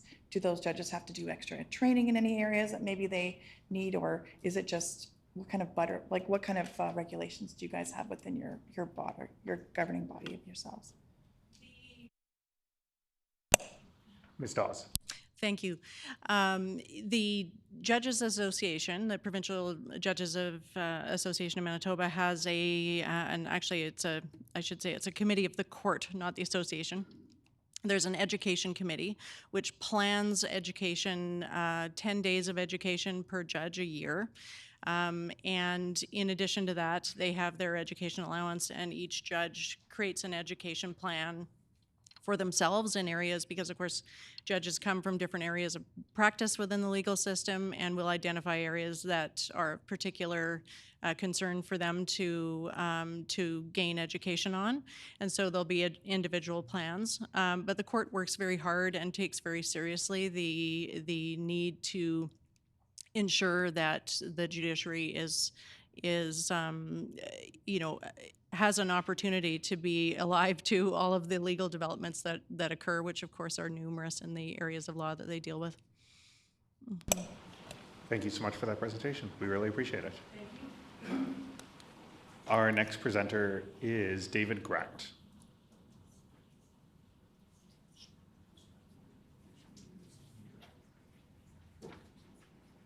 Do you have any materials for the committee? I have none. No? Okay. Please begin your presentation, Mr. Grant. Okay. Let's see. We've certainly been affected by what we've heard tonight. I would posit that judges are people. They arrive at the job with different life stories.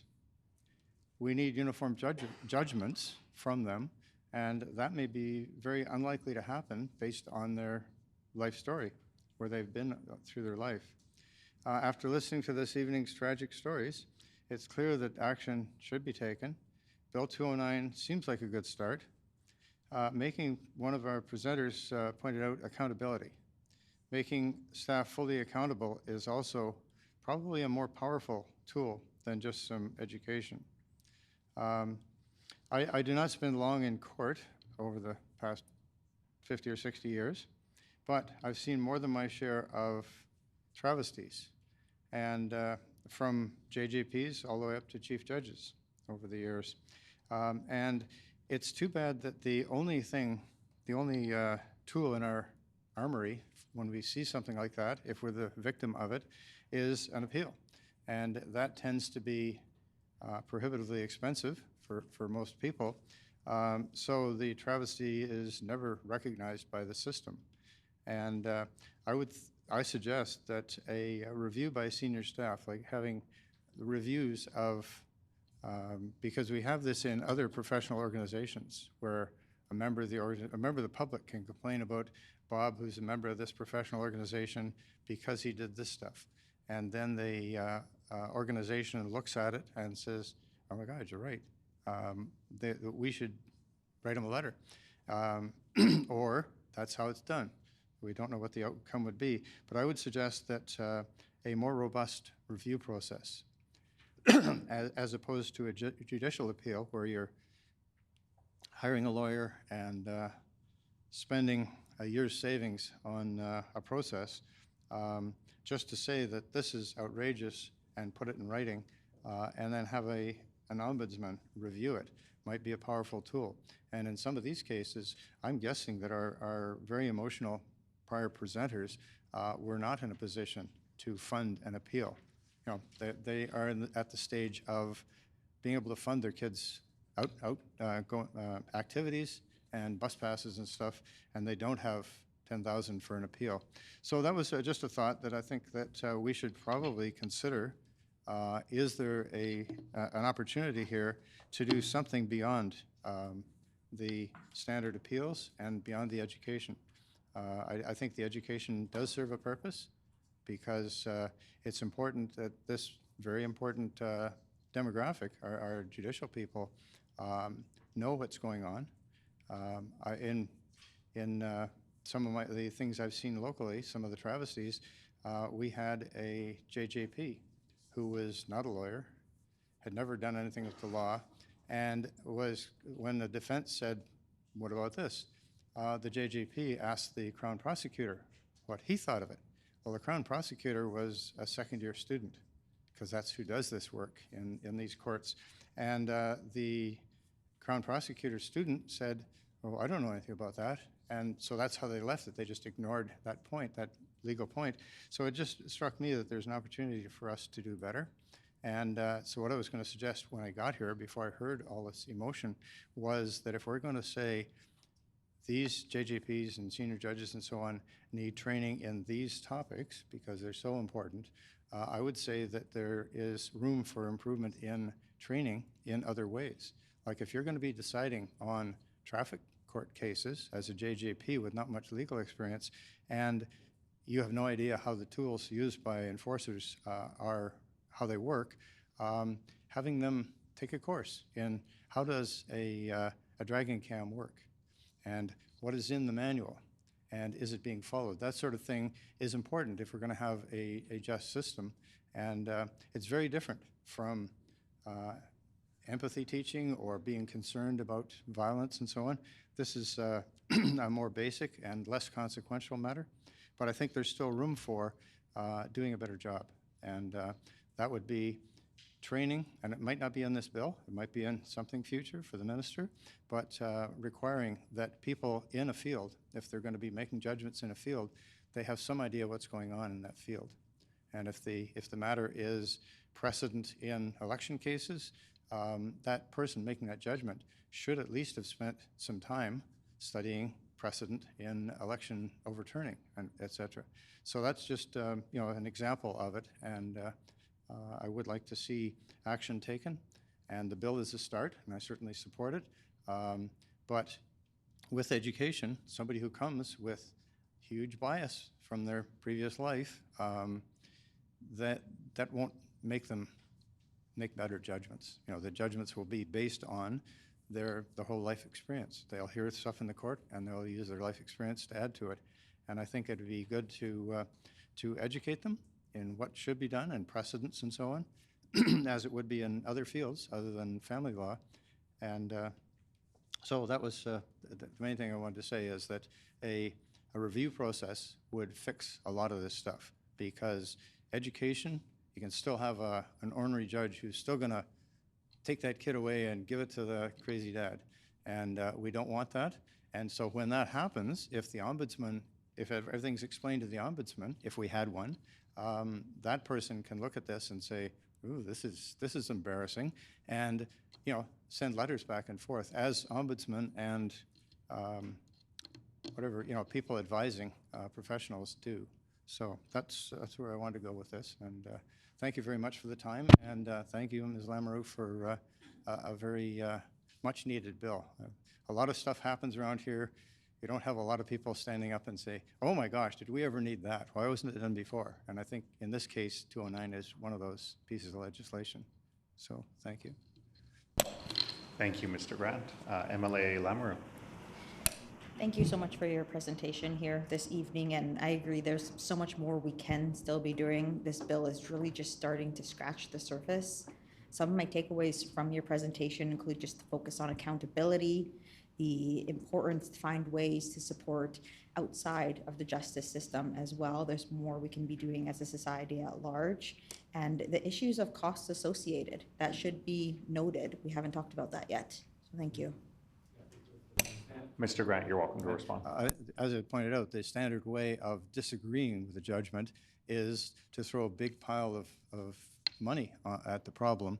And I think having, because we have ombudsmen in other fields, human rights and so on, and they don't require a big legal team to do that. It's just any person who can put together some sentences, writes to the commission or to the ombudsman, and explains their case. And it is not a huge budget. Our ombudsman for HR cases is not that expensive, and I would guess in this case you probably have a whole lot more business. That people who are unhappy with their judgment, that might be most of them. But it might be easy to deal with in groups, or this is case number 3, we're deciding, we're leaving it like it is, sorry, rather than have the ombudsman spend a lot of time on each one. So, thank you. Minister Weeb. Just a quick thank you once again, Mr. Grant, for being so engaged and taking the time to be here this evening. You're welcome to respond if you'd like, Mr. Grant. Yeah, as I said before, it's a hobby that I think is good for the province and good for the public. And I think it's, there are probably a lot of other people who could have thought of this stuff.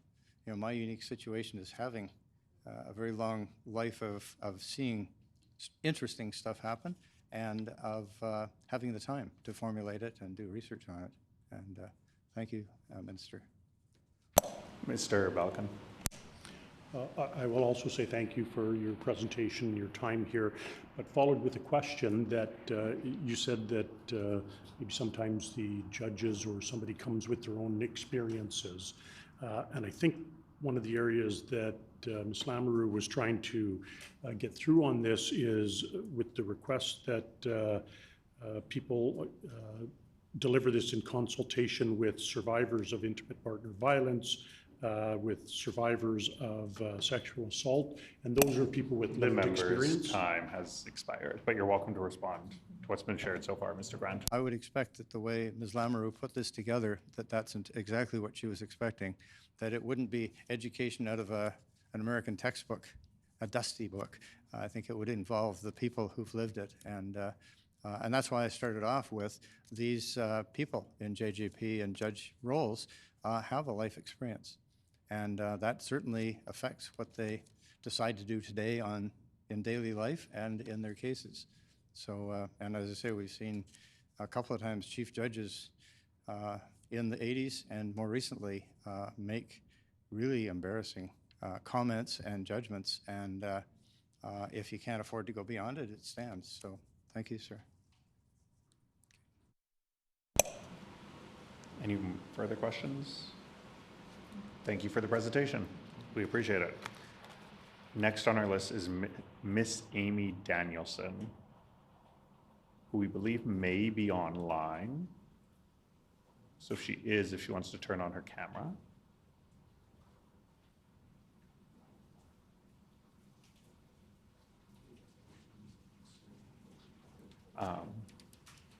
Miss Danielson, you're welcome to start your presentation. for having me. My name is Amy Lynn Danielson. I'm here today because a 4-year-old child has died unnecessarily due to family violence.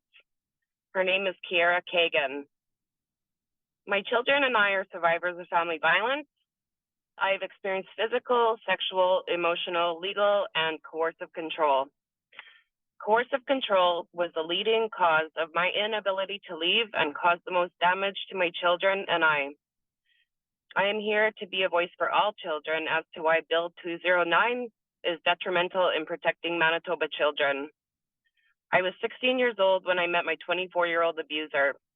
He immediately started to isolate, intimidate, and manipulate me. I was unable to have my own thoughts, views, or opinions. Breaking me down emotionally, he started to micromanage my existence by taking away my freedoms as a form of punishment to maintain control of everything that I did. My son was born in 2003. I was still in high school in his community where I had no access to friends or family. He started to destroy my property as a form of punishment and would humiliate and intimidate me. The abuse steadily progressed, and I became subjected to physical violence. On one occasion, even throwing burning hot water on my leg while I was sterilizing baby bottles for my child. He forced me into a bathtub filled with freezing water and would not allow me to receive medical attention for the burns.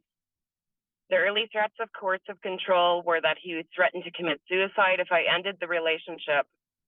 On one occasion, he got up in a tree with a noose around his neck, threatening me that he would jump if I reported the abuse or tried to leave him. Eventually, these turned into threats on my life and my children's lives. He would also hurt our animals to psychologically terrorize me. Eventually, my abuser would prove that he would kill when he drowned a litter of 10 puppies that were birthed by our family dog. I completely lost my sense of autonomy. The violence escalated as the years went by. The threats of violence and coercive control were debilitating. When I tried to leave, he would make our lives absolutely terrorizing. I feared he would kill us because he threatened he would. Eventually, he strangled me until I went unconscious, and this was the first time that my abuser was charged. Being charged enraged him, and I feared for my life more than ever, but he continued to gain access to the children, which gave him access to me and continue the abuse. I would not cooperate with the legal system when he was charged for assaulting me for fear of losing my children to either the system or by his hands, as he threatened on so many occasions.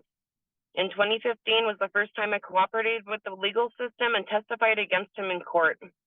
He was in Brandon Correctional Institution for assaulting me in front of our children. I was threatened by CFS and even forced to sign a document by CFS that if I ever took him back, that they would apprehend all 3 of my children, which inadvertently left me feeling even more fearful and intimidated because of his abuse towards us. CFS used coercive control by threatening me, the victim of domestic violence. My entire existence at this point revolved around fear of my abuser. Somehow I gained enough courage during this time to apply for a protection order for my kids while he was in prison. My children were 12, 6, and 5 at the time I applied for this protection order. From him, JJP Motez dismissed my application, stating that they were safe because he was in custody at the time. He continued to psychologically terrorize us using my children. He would call my son's school to get to me, and which ultimately worked. Upon his release from prison, we headed back up north into a life of living hell that we were about to endure. When he once again promised he would change, the cycle of violence continued because I felt I would never be able to protect my children. That chance and brief period of courage was quashed from me when the JJP denied my children protection in 2015. The protection order being denied told me that our abuser would have access to my children and he would follow through on his threats to harm them. Unfortunately, for my children and I, the abuse continued for many years. My daughter was diagnosed with terminal cancer in 2018 of November. By that time, my self-esteem and my self-worth was non-existent. He began controlling every aspect of my daughter's treatment plan, was explosive with cancer care healthcare staff, and even got my children and I removed from Ronald McDonald House because of coercive control and alienation. He began isolating my children from me and my family, despite my daughter's serious life-threatening condition in the spring of 2019. I filed for custody while she went through cancer. As the first hearing by Judge McDonald, she was angry with me and explosively asked, "Why can't you both get along for the sake of your child?" I had to now share custody of my children, and soon after this, my children became the targets of physical violence in my absence, which were all reported to law enforcement and were deemed excessive discipline by MCHIF Child and Family Services. On one occasion during his time, he bent my daughter over his leg, covered her mouth, and violently spanked her without me being there to intervene and protect her. He would also force her to drink natural medicines because he was of the belief that Western medicine was fake and the pharmaceuticals were to profit off of kids with cancer. He psychologically terrorized my daughter and wouldn't allow her to eat sugar because he told her that sugar feeds cancer. His need for control and power came first, and it did not matter to him about my daughter's health, even at the point of denying her pain medications because of his conspiracy theories and ideologies. I did not bother to apply for a protection order since the one in 2015 had already been denied to us. I couldn't help but wonder if my children had that protection order, would we have gone on to suffer so much more violence? It's something that I wish we could have had the opportunity to have been granted to protect my children from him throughout all these years that we were psychologically terrorized. After attempting custody, the violence always got worse and seemed as though staying with him was always the safest. My daughter had to die being subjected to domestic violence by my ex-partner, her father, in the presence of police officers, paramedics, hospital staff, and my other children. This has left deep and traumatizing wounds for us. I was never able to escape until I finally did, and in 2021, just months after my daughter died, I fled with my children from the north. In February of 2022, I applied for another protection order on behalf of myself, which was denied. Soon after, I received assistance by the YWCA filling out a protection order, which ultimately ended up being granted because I had assistance with filling it out correctly.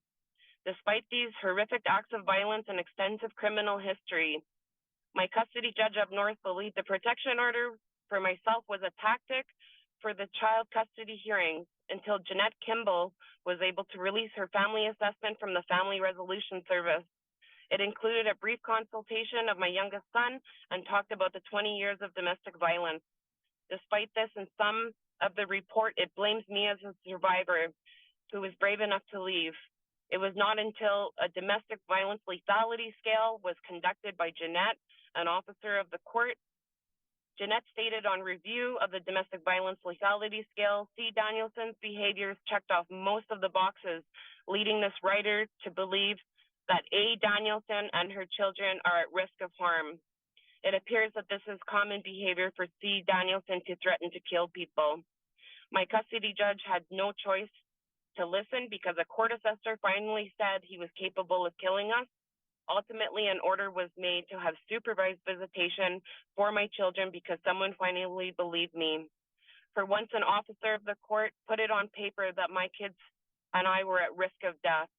I finally had an order that made sure my children were protected from him. 22 years of domestic violence and losing my daughter to cancer. Why didn't we matter to the courts? Why didn't they listen? Why didn't they protect my children? Unfortunately, Kiara died because of her mom's voice wasn't heard, just like mine wasn't. When someone comes forward seeking protection for children, believe them. In my 20 years of experience in the Manitoba justice system, provincial judges and JJPs have, in my opinion, misogynistic approach to domestic violence survivors. Our voice falls on deaf ears, and from experience, the systemic barriers and attitudes ingrained in the system that women are attempting to win custody when in fact we are 100% trying to help to protect our children from our abusers. Even when there's sufficient proof and evidence that our children are in great harm, I find it compelling that it was a woman who finally listened. Jeanette also testified and described in my custody trial that this would be foreseeable murder-suicide, just like the preventable death of Kiara.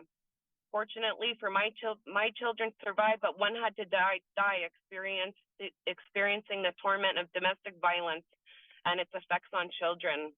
Coercive control limited my ability to be able to tell the whole truth on how bad the violence and the threats were in 2015. Fear controlled every aspect of my life.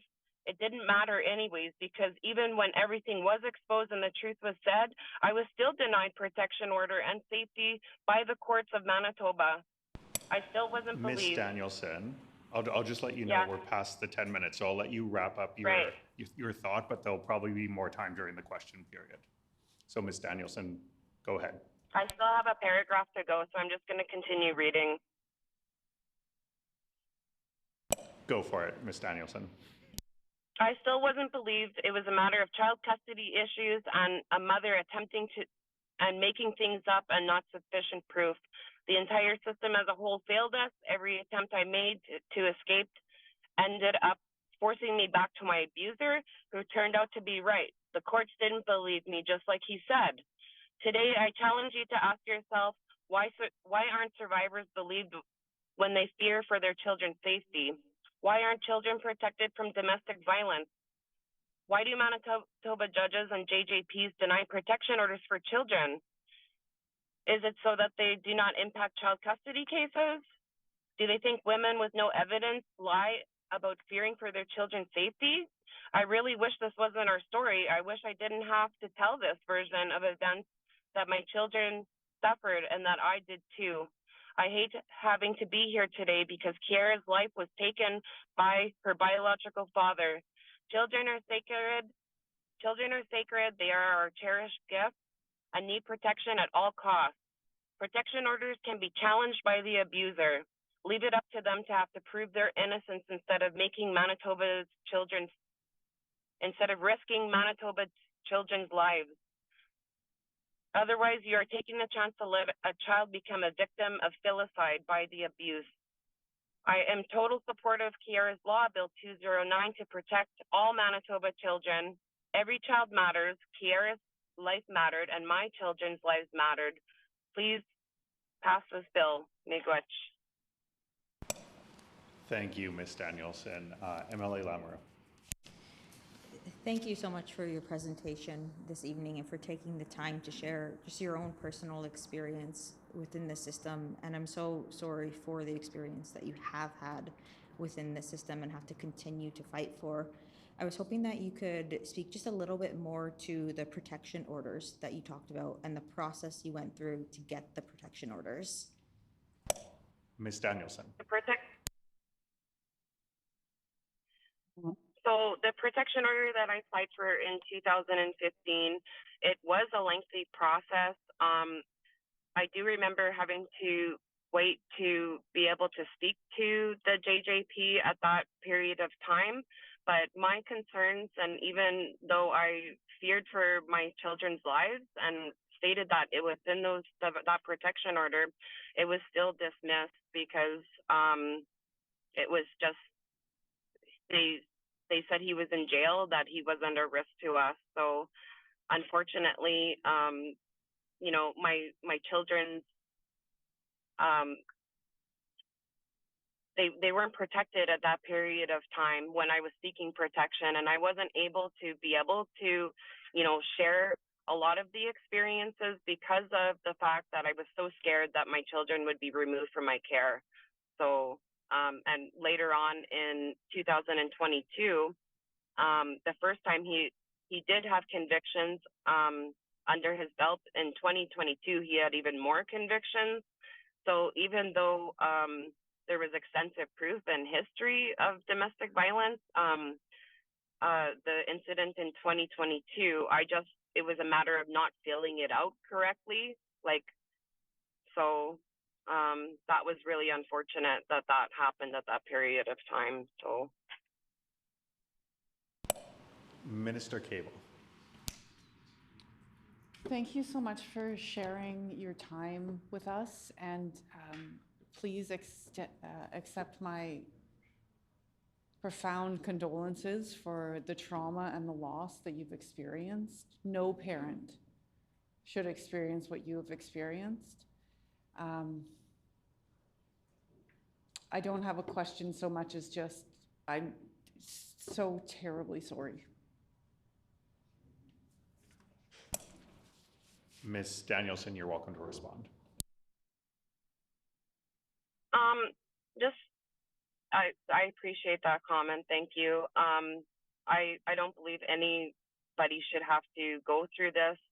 Like other presenters have expressed that this training for, you know, judges and JJPs, like it isn't enough. And as you can hear in my family story, that a lot of work needs to be done. And another presenter had said like a revamp of the entire system. But, you know, we're here today to, you know, pass this bill in honor of a child who has died, who lost her life to domestic violence. And I think that that needs to be at the forefront of like when this bill is being passed, because it needs to be passed. And as you can hear in my experiences with judges and JJPs, that they really, it seems that child custody and protection orders are kind of coincide when they shouldn't, because we're seeking safety. We're not, you know, like when we're asking for safety for our children, I think that should be the first priority for Manitobans. I think everybody wants children to be safe. So I think it should be up to the abuser to have to, they're able to apply to have that protection order dismissed. So I think that we should be standing up for our children and protecting them at all costs. So. Yes. Mr. Balkin. Well, thank you very much. And again, thank you for your profound words. And I'm sorry for what you've had to go through. My question revolves around the protection order that you had. And I know that within Manitoba, a number of advocates have been trained to assist with applications for protection orders. Was this something that you availed yourself to or was mentioned to you at the time? Ms. Danielson. The one in 2015, I did not have assistance, and I was not made aware of any kind of, I'm not sure when that took place, but I do know that in 2022, when I fled the North, I did seek out the protection order on my own, which was ultimately denied. And when I started receiving services from the YWCA, they were able to pretty much say, like, this is how you have to fill it out. And I did take like an entire day with the worker at the YWCA that assisted me in that protection order. And it's kind of telling, because I should have been able to have that protection order granted, especially due to the circumstances with such a lengthy history of violence. And so it's kind of a harsh reality that women need to seek out people to help them fill out protection orders when, like, our safety should matter and survivors' voices should be heard, and, you know, like, no errors or any kind of like legalities with filling out forms should interfere with somebody's safety and protection, especially when it comes to children, and especially when women and children are dying at the hands of abusers. So. Thank you so much for that presentation, Ms. Danielson. We really appreciate your contributions. I've just been informed that our broadcast has been interrupted, so IT is working on it, but we're going to take, I welcome a suggestion for a length of recess we could potentially take? Okay, it's been suggested 5 minutes. Are we in agreement? Okay. I suggest 5 minutes, and if it's not up and running, we Yeah. continue from recess.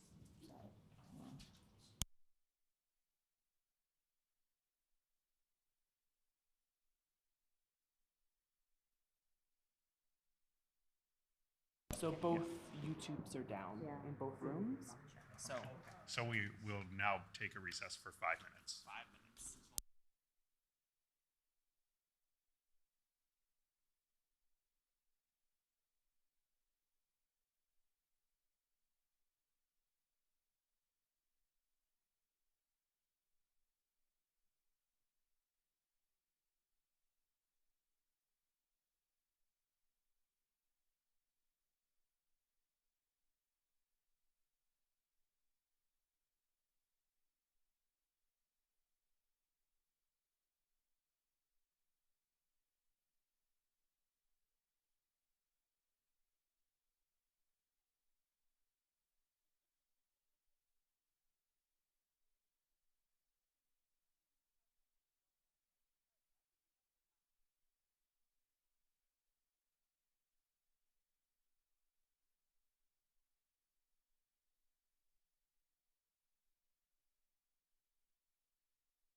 So I'll call this committee back to order. And before I call the next presenter, I just want to thank everyone for their presentations. Everyone has shown a lot of courage on a very sensitive topic.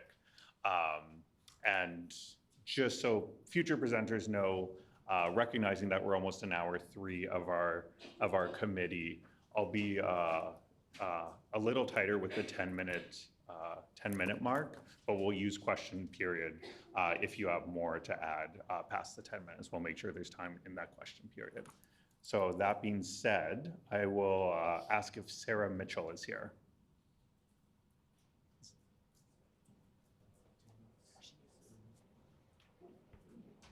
Hi, Sarah. Do you have any materials for the committee?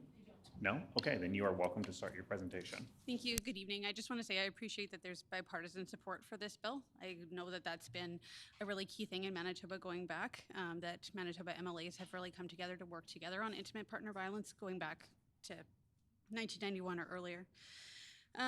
Since 2013, I've been involved in litigation as a witness in 2 criminal trials in the provincial court, 4 separate applications for protection or prevention orders under the Domestic Violence and Stalking Act, the DVSA, 1 hearing to set aside a protection order, which was upheld, and 2 family division trials in the Court of King's Bench, as well as an appeal in the Court of Manitoba Court of Appeal. I began to represent myself in 2020, and that was after spending about $145,000 in legal fees between 2013 and 2019, because there just wasn't any other option anymore. A total of 375 documents have been filed in the Court of King's Bench, and 7 separate orders for costs have been granted to me, totaling $90,762.57. I want to acknowledge that I entered the legal system from a position of immense privilege. I was supported by family, both emotionally and financially, and I would not have survived without them. The legal process broke me. It took time, energy, and focus away from all other aspects of life. I drove myself to burnout trying to pay lawyer bills that were $10,000 or $11,000 a month, and then I struggled through completing a trial as a self-represented litigant. An experience that was both awful and empowering. The financial, emotional, and psychological challenge involved in representing yourself in court is impossible to truly explain, and the learning curve is remarkably steep. I've had to educate myself on the relevant legislation and applicable case law, and as a result, I have more knowledge than I ever wanted about the discrepancies between the intention of the legislation in Manitoba and the overwhelmingly poor outcomes for women trying to escape abusive situations. I have 2 key points related to Kira's law that I'd like to share in the time that I have with you tonight. The first is that I feel that this is absurd to even have to ask for. The Pedler Report on Domestic Violence, commissioned in 1991, called for the education and training of the entire justice system on the social dynamics of domestic violence. And out of Justice Schulman's 93 recommendations in the 1997 Lavoie Inquiry, 8 were focused on educational measures, stating that provincial court judges who hear cases where domestic violence could be an issue should attend seminars and conferences related to or associated with domestic violence. That was number 19. That was in addition to calling for educational measures for government employees. Number 85, police. Number 14, Crown attorneys. Number 21, income security officers. Number 78, lawyers. Number 80 and 81, and for the development of educational packages about domestic violence for use in public schools. That's number 84. More recently, the Gender-Based Violence Committee of Cabinet's 2020 report, What We Heard, which was a summary of recommendations of stakeholders, identified trauma-informed training for police and medical professionals, and greater understanding about risk factors for intimate partner violence across systems as key areas of improvement. It's obvious that education is expected and required.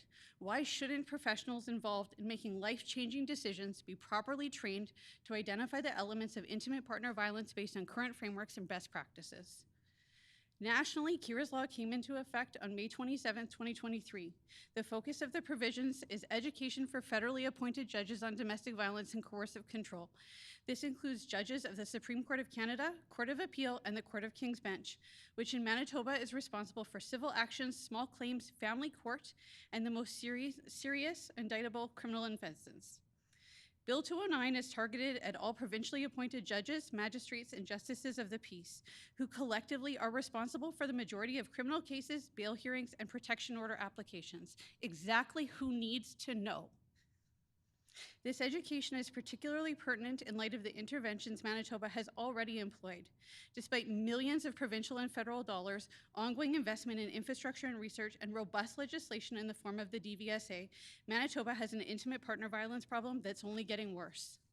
In Canada, a country where 142 women and girls have been killed so far in 2024, where one woman or a girl is killed every 48 hours, according to the Canadian Femicide Observatory, Manitoba stands out as the worst of the bunch, with country-leading rates of domestic violence homicide.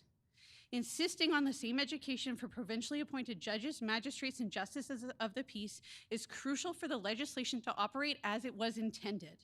Introduced in 1999, the DVSA was designed to dovetail with the 1993 Federal Criminal Code provision of criminal harassment, with definitions purposefully broader in hopes that the nuances of harassing behaviors are captured when considering applications for protective relief. The DVSA was amended to include the concept of coercive control in 2015, defined by the Canadian Justice Department as a pattern of abusive behaviors used to control or dominate a family member or intimate partner.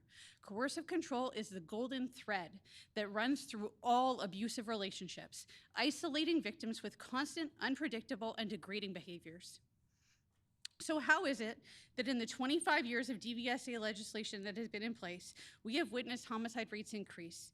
In theory, robust legislation should have led to early intervention and a reduction in the overall rates of domestic violence homicide, with orders being implemented and enforced by law enforcement and/or the judicial system. It's clear from the numbers that the intentions and outcomes here don't align. It's time to revisit the approach. My second point regarding Kira's law tonight is that the content of the education is even more important to consider than the need for it. It needs to be current and it needs to be accurate. Disappointingly, Manitoba's framework for addressing gender-based violence released in 2020 and a 2022 Substack article by Sergeant Shane Wepruck of the who is the Domestic Violence Intervention Coordinator for the Winnipeg Police Service, continues to use the language of the cycle of violence with no mention of coercive control in their publications. Just a note on the cycle of violence. It was introduced in 1979 as a roadmap of domestic violence relationships, but it doesn't fit the lived experience of at least half of women. The primary criticisms of the model are that it assumes that some phases are safer for survivors to leave than others. This is an inaccurate and unsafe assumption. Leaving at any time often escalates the violence and danger. The model also does not apply to all abusive relationships. Many survivors experience no honeymoon stage at all. I certainly haven't, especially after a first incident, and describe tension as chronic rather than episodic. It doesn't consider the challenges, increased vulnerabilities, or the increased danger that oppression from systems creates for the victim survivor, such as criminal justice systems, civil courts, and child welfare. Even now, 9 years after the DVSA amendment to encompass coercive control, the Manitoba Justice Department page titled Understanding Intimate Partner Violence only briefly mentions it, with no definition or examples offered, but does include a large color depiction of the cycle of violence. Why is publicly available information for the province in such stark contrast to the information provided by the federal government, which confirms the shift in knowledge from the cycle of violence theory to that of coercive control? There is a wealth of updated material available on the Canadian Justice Department website, providing examples of the complexity of coercively controlling domestic violence both during and after leaving an abusive relationship, because the violence often doesn't end when the relationship does. The Winnipeg Police are responsible for enforcing both the criminal code and orders made via the DVSA, and Manitoba Justice is tasked with proceeding with criminal charges through the prosecution service and supporting victims in applying for orders through the Victim Support Service.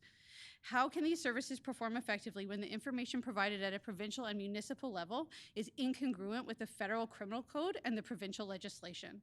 It's time for current policies and procedures to be reviewed and updated through the lens of coercive control, and for the education to be mandatory at all levels of service provision. Moving to a model of domestic homicide that is based in current research and developing intervention strategies from there is a crucial step.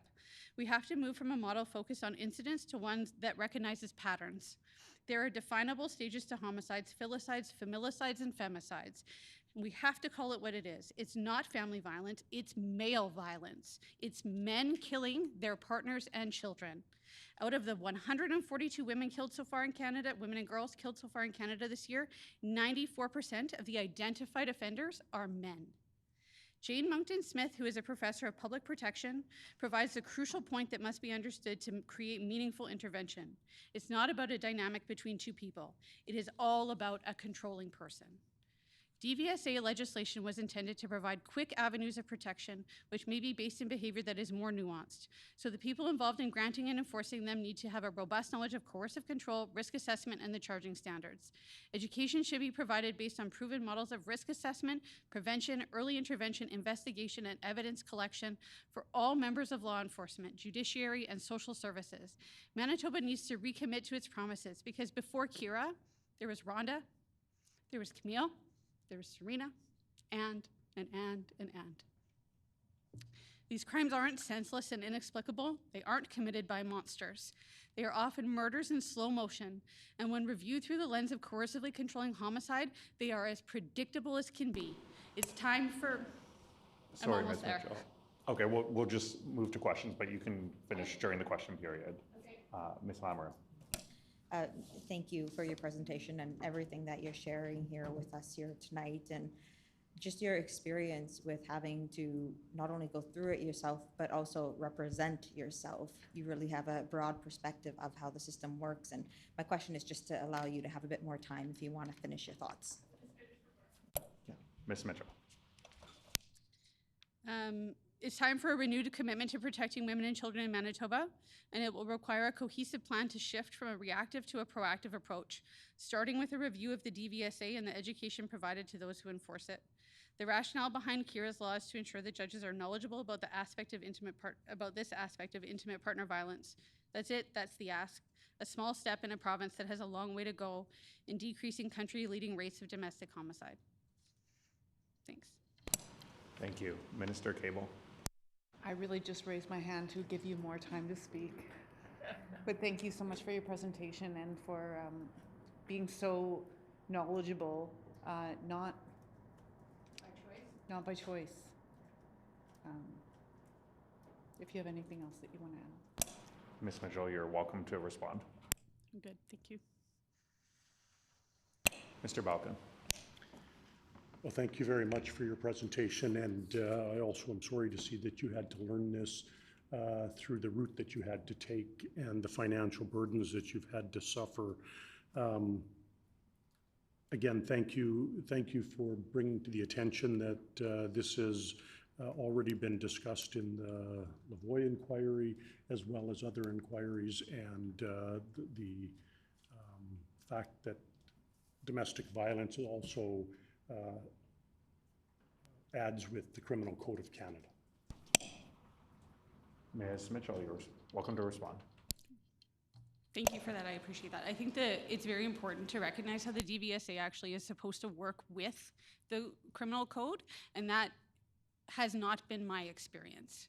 My experience has been it's either or, and I have been directed several times back to civil court, despite holding a prevention order or a protection order or an undertaking or a recognizance or whatever. So that is a key part of the education that needs to happen, particularly for police with charging, is that criminal harassment charges are not, it's not being charged appropriately. Emily Compton. First off, I just really want to thank you for your courage to be here and share this with all of us. But one of the things stood out to me, and I'm by no means a legal expert, but you talked about nuance, that one of the laws was supposed to have nuance for interpretation. And I'm curious if violence, the concept of violence, is something that needs more understanding of it, because violence isn't just physical, right? Sorry, Ms. Mitchell. The Domestic Violence and Stalking Act was supposed to broaden out what was available under the criminal code for criminal harassment. It was supposed to allow for it to be broader so that there was more of a case-specific exploration of what exactly was happening to determine if things were coercively controlling. There is still such a focus on physical violence without paying attention to any of the other things that are happening. And those are a lot harder. I mean, they're a lot harder to prosecute, right? Bottom line, it's a lot harder to prosecute it. But there also doesn't seem to be an effort or a move towards trying to do that.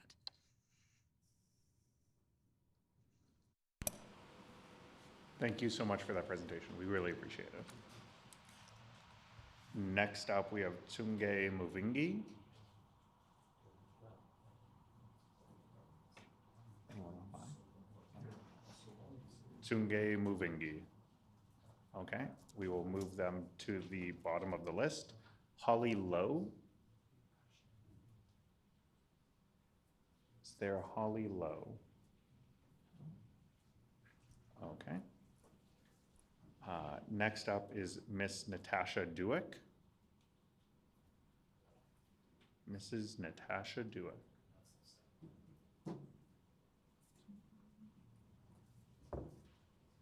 Next up is Dr. Jennifer Kagan, which I believe Dr. Kagan is online.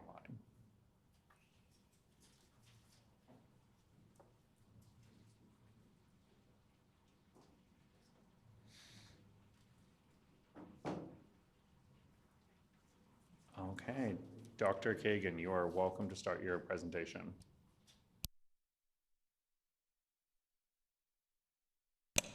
We can't hear you. I was going to say I'm about an hour ahead here in the Greater Toronto area, so it's getting late, I'm sure, on your end as well. So I may not be at my most cogent, but certainly this is an important topic to speak to. So I'm Dr. Jennifer Kagan. I'm a physician and advocate against gender-based violence in all its forms. And I'm also Kira's mom, and I'm the advocate behind Kira's Law federally, which was Bill C-233, which raised the level of education that federally appointed judges receive on domestic violence and coercive control. We've been very involved with that. And in addition, Ontario government also passed a version of Kira's Law, Bill 102, which is essentially mirroring your Bill 209. So there is precedent for this in other jurisdictions, and we've been working with government. There are also other areas where this is in development. So I want to thank you for inviting me to testify. I want to thank MLA Lamoureux for bringing this forward, and to the committee for your active listening, your patience, your compassion towards those who are testifying, your excellent questions. I'm sure it must be a long evening for you as well. We've heard a lot of stories, very powerful stories, and I want to commend everybody who's come forward to share their personal experience. I'm sitting here listening, and I'm just blown away by the eloquence and, the power of these stories, which are very difficult to come forward and tell in a public forum. Takes a lot of courage, and also there's a toll. I mean, domestic violence is not an easy topic to speak about. There is a toll to the individuals who do come forward, and I want to recognize that.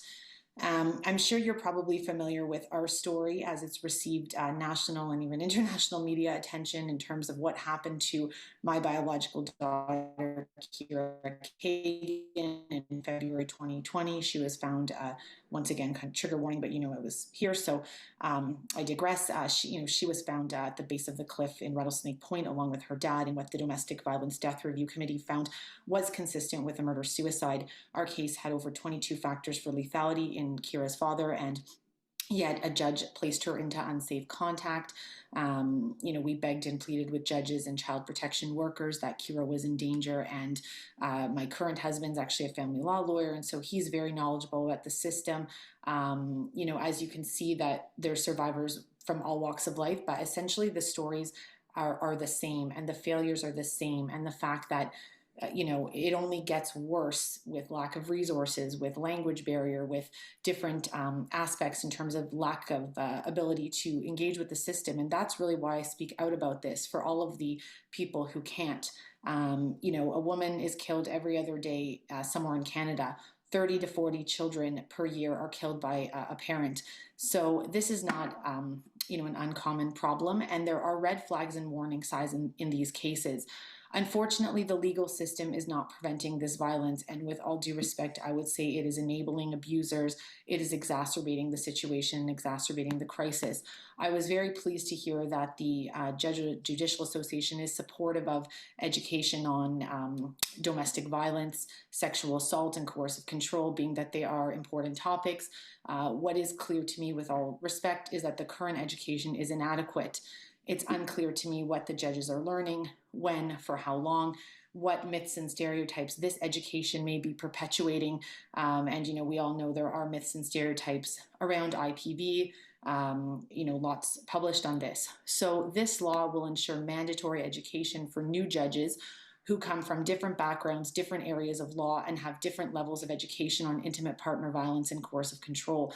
The judge in my case, for example, had a background in labor and employment law. So, there was not even a background in family law. And I understand this is quite uncommon. Even judges who do practice, were lawyers practicing in family law, they may have had different, education, if you will, with regards to domestic violence. We've already established that this bill does respect judicial independence, and certainly there is precedence that it has been passed in other jurisdictions, both federally and provincially in Ontario. And in fact, from my understanding, the Chief Justice of the Supreme Court of Canada, Justice Wagner, specifically met with the Attorney General of Canada before Kira's law was passed. That was Bill C-233. And certainly the Attorney General of Ontario brought this bill essentially forward there. In terms of resources, we are fully in support for additional funding for the education if that would be made available.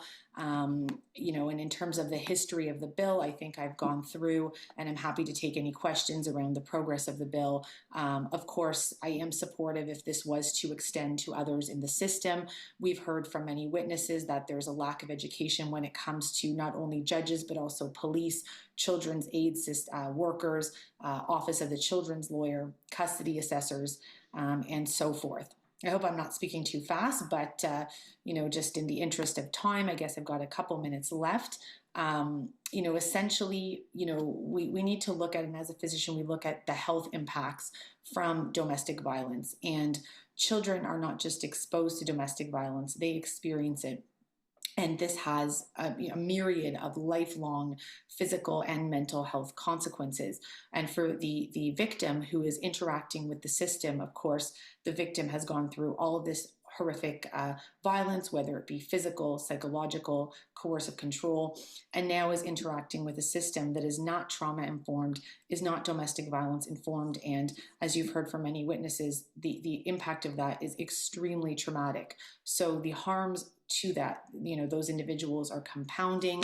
Meanwhile, the abuser feels enabled. Okay, they got away with it, and they're going to keep doing it because they're not being reined in. So this problem is really grave. And of course, what happened to my daughter was an extreme end of the spectrum, but this violence is happening to women and children, primarily, throughout the country in various forms.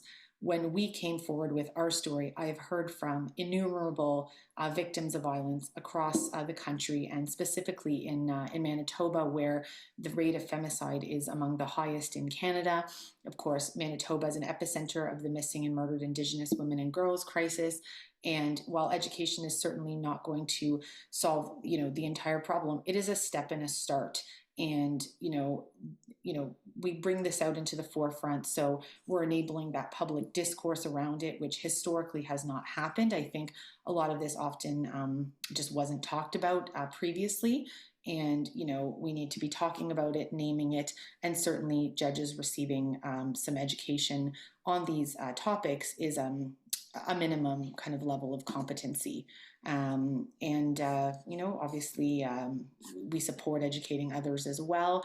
I recognize this is certainly just a step and a start, but it's important in and of its own right. And of course, I'm more than pleased for it to be honoring our daughter, Kira, who was 4 when she lost her life. She was a very bright, bubbly child. And, she didn't deserve what happened to her. And so I think of no greater impact on her legacy than to be really, planting seeds in the gardens of tomorrow for others who are going through the system. And I think you all have a really important role to play in terms of changing things.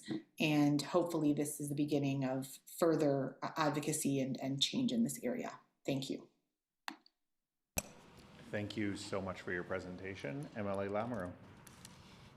Thank you, Dr. Kagan, for your presentation and just all the advocacy work that you've been doing at both a national level and interprovincially throughout Canada.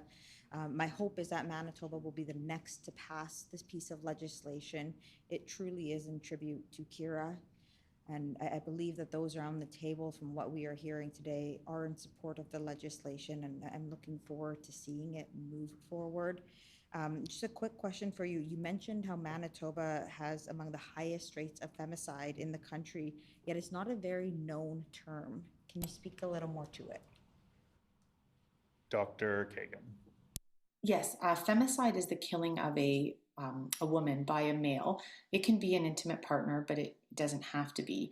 And so we know that these are gendered killings that, oftentimes in the context of intimate partner violence, for example, the woman is targeted, by the former or current partner, and it's a form of control in those instances. So this is very much a gendered type of killing and associated with, misogynistic attitudes of, for example, sentiment that the woman is property, under the control, how dare she leave, these type of attitudes tend to be associated with femicide.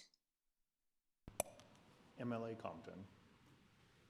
Thank you very much, Dr. Kagan, and I truly want to offer my condolences on your loss, and at the same time really commend you on your advocacy on this issue. And one of the things you spoke to was the children, impacts on the children.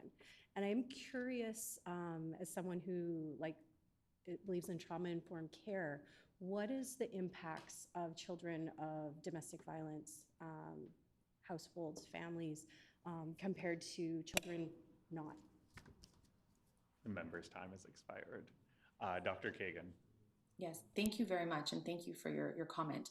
And I'm pleased to hear trauma-informed care, and I hope this is something that can translate over to the legal system, which I would say is very much not trauma-informed, unfortunately.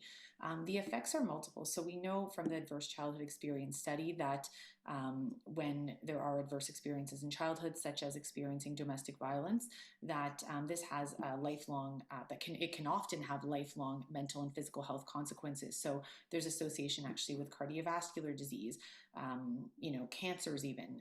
There's some literature. There's association with mental health consequences, so depression, of course, PTSD, substance abuse.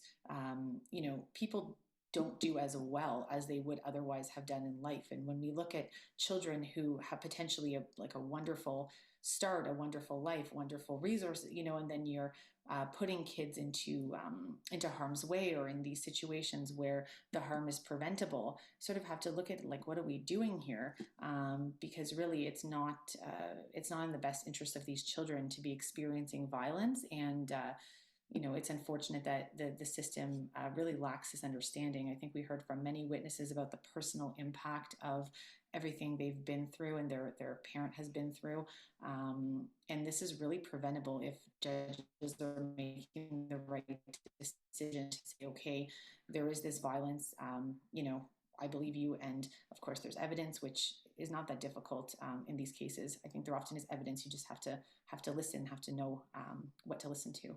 Essentially, and look at the behaviors as well. And oftentimes there's a lot of evidence of the behaviors, evidence somebody's stalking, driving around, sending a flurry of text messages, withholding the child, abducting the child. I mean, I know these were all things in my case that were very easily provable, but yet disregarded. Recognizing there's a minute left in the question period, MLA Gertzen. Thank you, Dr. Kagan, for joining us from Ontario and for the work that you're doing for the legacy of your daughter. I hope that there's general support for this bill on the committee. I believe that there is. Looking a little bit beyond that, in the work that you've done, I know that a lot of those who are victims of domestic assault are often self-represented in the legal system, may be able to get legal aid, but are often self-represented. Is there more that we can do to ensure that those who are appearing in the legal system have representation to advocate for themselves? Well, I definitely think funding for legal yes, I definitely think funding for legal aid services is important, and increasing funding so that people do qualify for legal aid and can afford representation, because it's quite difficult to self-represent. But I think any additional resources, whether it's supports or courses or things that people can do to sort of better prepare with assistance, I think that will only help. But of course, the ideal situation is a situation where people, are able to access legal aid, and they're able to find a lawyer who does take legal aid certificate, which I understand is quite difficult to find, unfortunately. Thank you so much for your contributions, Dr. Kagan. We really appreciate it. Our next presenter is Mary Lobson. Mary Lobson. We will call her name later on. Next up is Ruth Cohen. Ruth Cohen.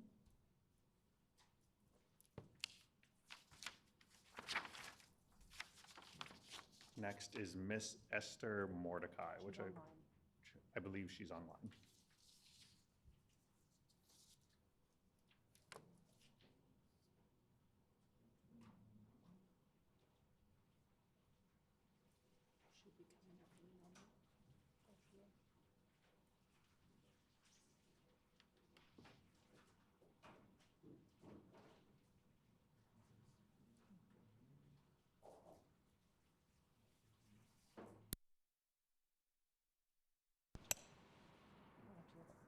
Ms. Mordecai, you can turn on your mic and start your presentation. Can you hear me though? Yes, we can. Okay. First of all, I wanted to thank everyone for including me in this testimony. I wanted to commend all the women that have been part of this testimony. As I was listening to Amy, it was very emotional. And I wanted to specifically thank Jennifer as she worked relentlessly to make sure that other women did not go through what she has gone through. I myself, I'm a survivor, and for 25 years of my life, I worked as a social worker. I worked with the indigenous women. I ran supportive social housing for survivors of domestic abuse. Domestic abuse is something that a lot of people don't understand. Why don't you just leave? People need to understand domestic violence also in cultural context. Specifically, I will talk about my life, which I have never shared publicly with anybody, and Jennifer knows that. I was a child bride. I came to Canada 8 months pregnant, and 2 weeks later, I was beat up by my husband, and I went into early labor. For years, I have been blackmailed. I would talk about coercive control. I was blackmailed into staying because he was threatening my family back home. And obviously that I was afraid. It came to the point, it was in the middle of the night. I was 83 pounds. I barely spoke English. And there was one person who knew, because a lot of women who go through this, they don't share anything with others, not even with doctors. I was very lucky. There was one woman who noticed, and I kept telling her, oh, I fell down. This happened. And finally, somebody helped me to run away. And I ended up homeless for 1 year. And the reason why, because he kept finding me from shelter to shelter. The long story short, I end up helping women throughout my career. And after I retired, I continued to help women who are victims of violence. I run one of the largest grassroots groups called Single Mothers in Toronto, and daily I deal with dozens of women. And I can't really say that it doesn't trigger me. I also was an integral part of Bill C-233, Kiera's Law. And on federal level, it was just straightforward. All parties joined together and advocated, and it was passed. I get a lot of messages from women who find Kiera's Law is very helpful. And for me, it's straightforward. I mean, to educate judges, if somebody like Judge Gray had an education about domestic violence, perhaps someone like Kiera would have been alive today. I have a woman, Jennifer mentioned about legal aid. I have a woman who makes a little bit over the criteria that will qualify her for legal aid. And believe it or not, her husband is on legal aid and dragging her through the court while she had to claim bankruptcy. Something like that will help women who are raising their children, not getting any child support from the abusers. And I don't know if people will understand the mind of a narcissistic gaslighter. The abuse doesn't end after relationship. It continues. A lot of women are being dragged through the court. I can't emphasize the importance of Kiara's law because every day I deal with women who are being threatened, children being kidnapped to take back home. Some of the police officers or social workers need to be trained because a lot of people have their own bias and they don't have an objective approach. And it's very important that this bill is passed in Manitoba. As someone who worked with Indigenous women for so many years, and statistics in Manitoba, which Jennifer indicated. I really hope that those of you who are the House leaders who are listening to me now are pleading. And as I mentioned, I never share my personal life story. It's very important to advocate and be the voice of this woman who cannot speak up for themselves. I apologize. Even after so many years, it still has an impact on me. And the children talk about children. My son is 34 years old. And after so many years, I know that the emotional struggles he's going through is because of the years I put up with abuse. Thank you for listening to me. Thank you so much for being here tonight. MLA Lamoureux. Thank you again for being here tonight and for presenting, and you don't have to apologize. That's what committee is here for. We want to hear these real life stories. They are impactful, they are tangible, they're real examples of what is currently happening in our systems and why we need to make changes and make the changes sooner rather than later.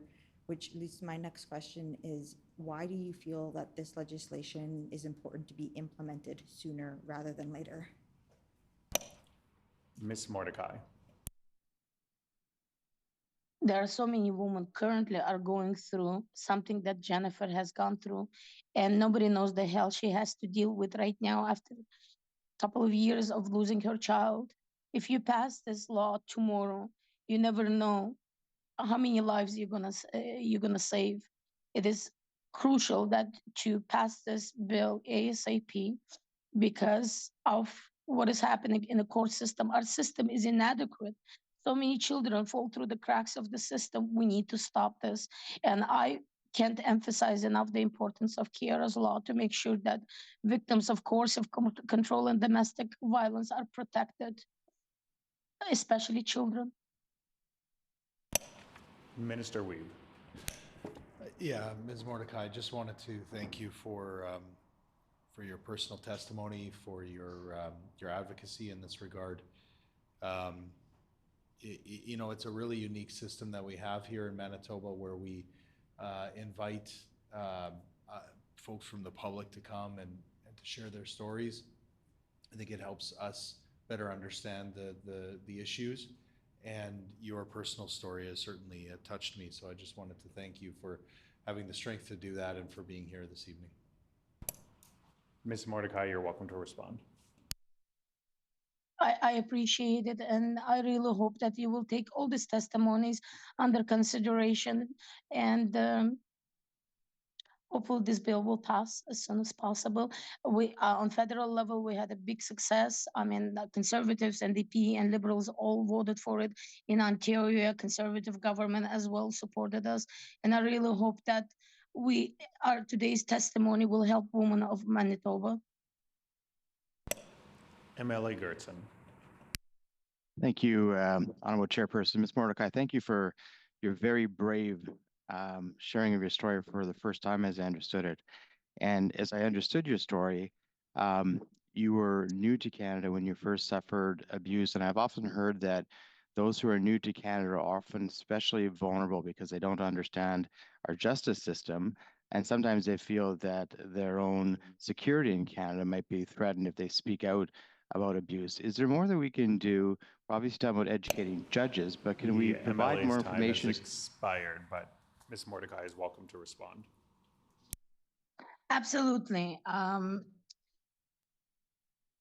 in my case, that I wasn't allowed to go to school. I was kept a hostage.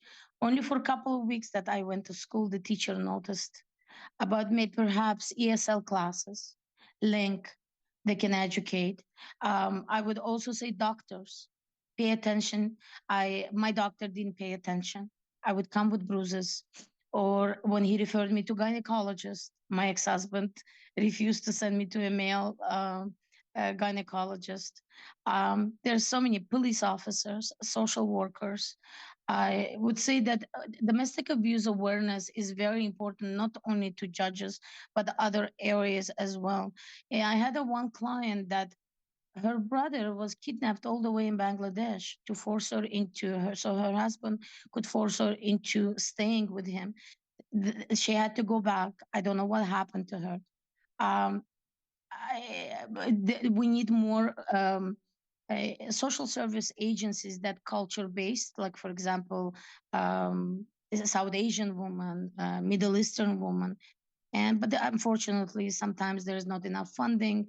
But it is what it is, and I hope in Manitoba and all over Canada we'll be able to create a system where women will feel safe to go and seek attention, seek help, and resources will be provided.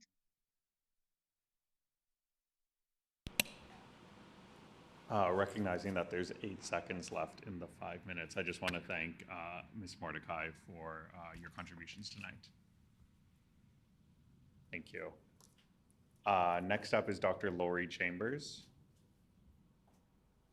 Dr. Chambers. Next up is Mrs. Sonia Robinson. Mrs. Robinson. Ms. Stacy Soldier.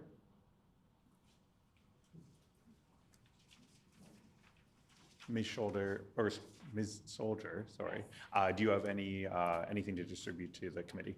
I do not. You do not? Okay, then you may start your presentation. All right, I apologize. It probably looks like a floating head because I'm so short, so I'll try to get this closer to me. So good evening. My name is Stacy Soldier. I'm Anishinaabe from Gabiskimag, which is also known as Swan Lake First Nation, and I am the Vice President of the Manitoba Bar Association, and I'm here on behalf of the Manitoba Bar Association. The MBA is the Manitoba branch of the Canadian Bar Association, which is the voice of the legal profession in Canada. Here in Manitoba, we have approximately 1,600 and counting members consisting of lawyers, legal academics, law professors, law students, and members of the judiciary. The Bar Association not only advocates for the interests of its members, it also advocates for certain core principles. One of those being the rule of law, and for that we require an independent judiciary, free from any influence from other branches of government, including the executive and the legislative.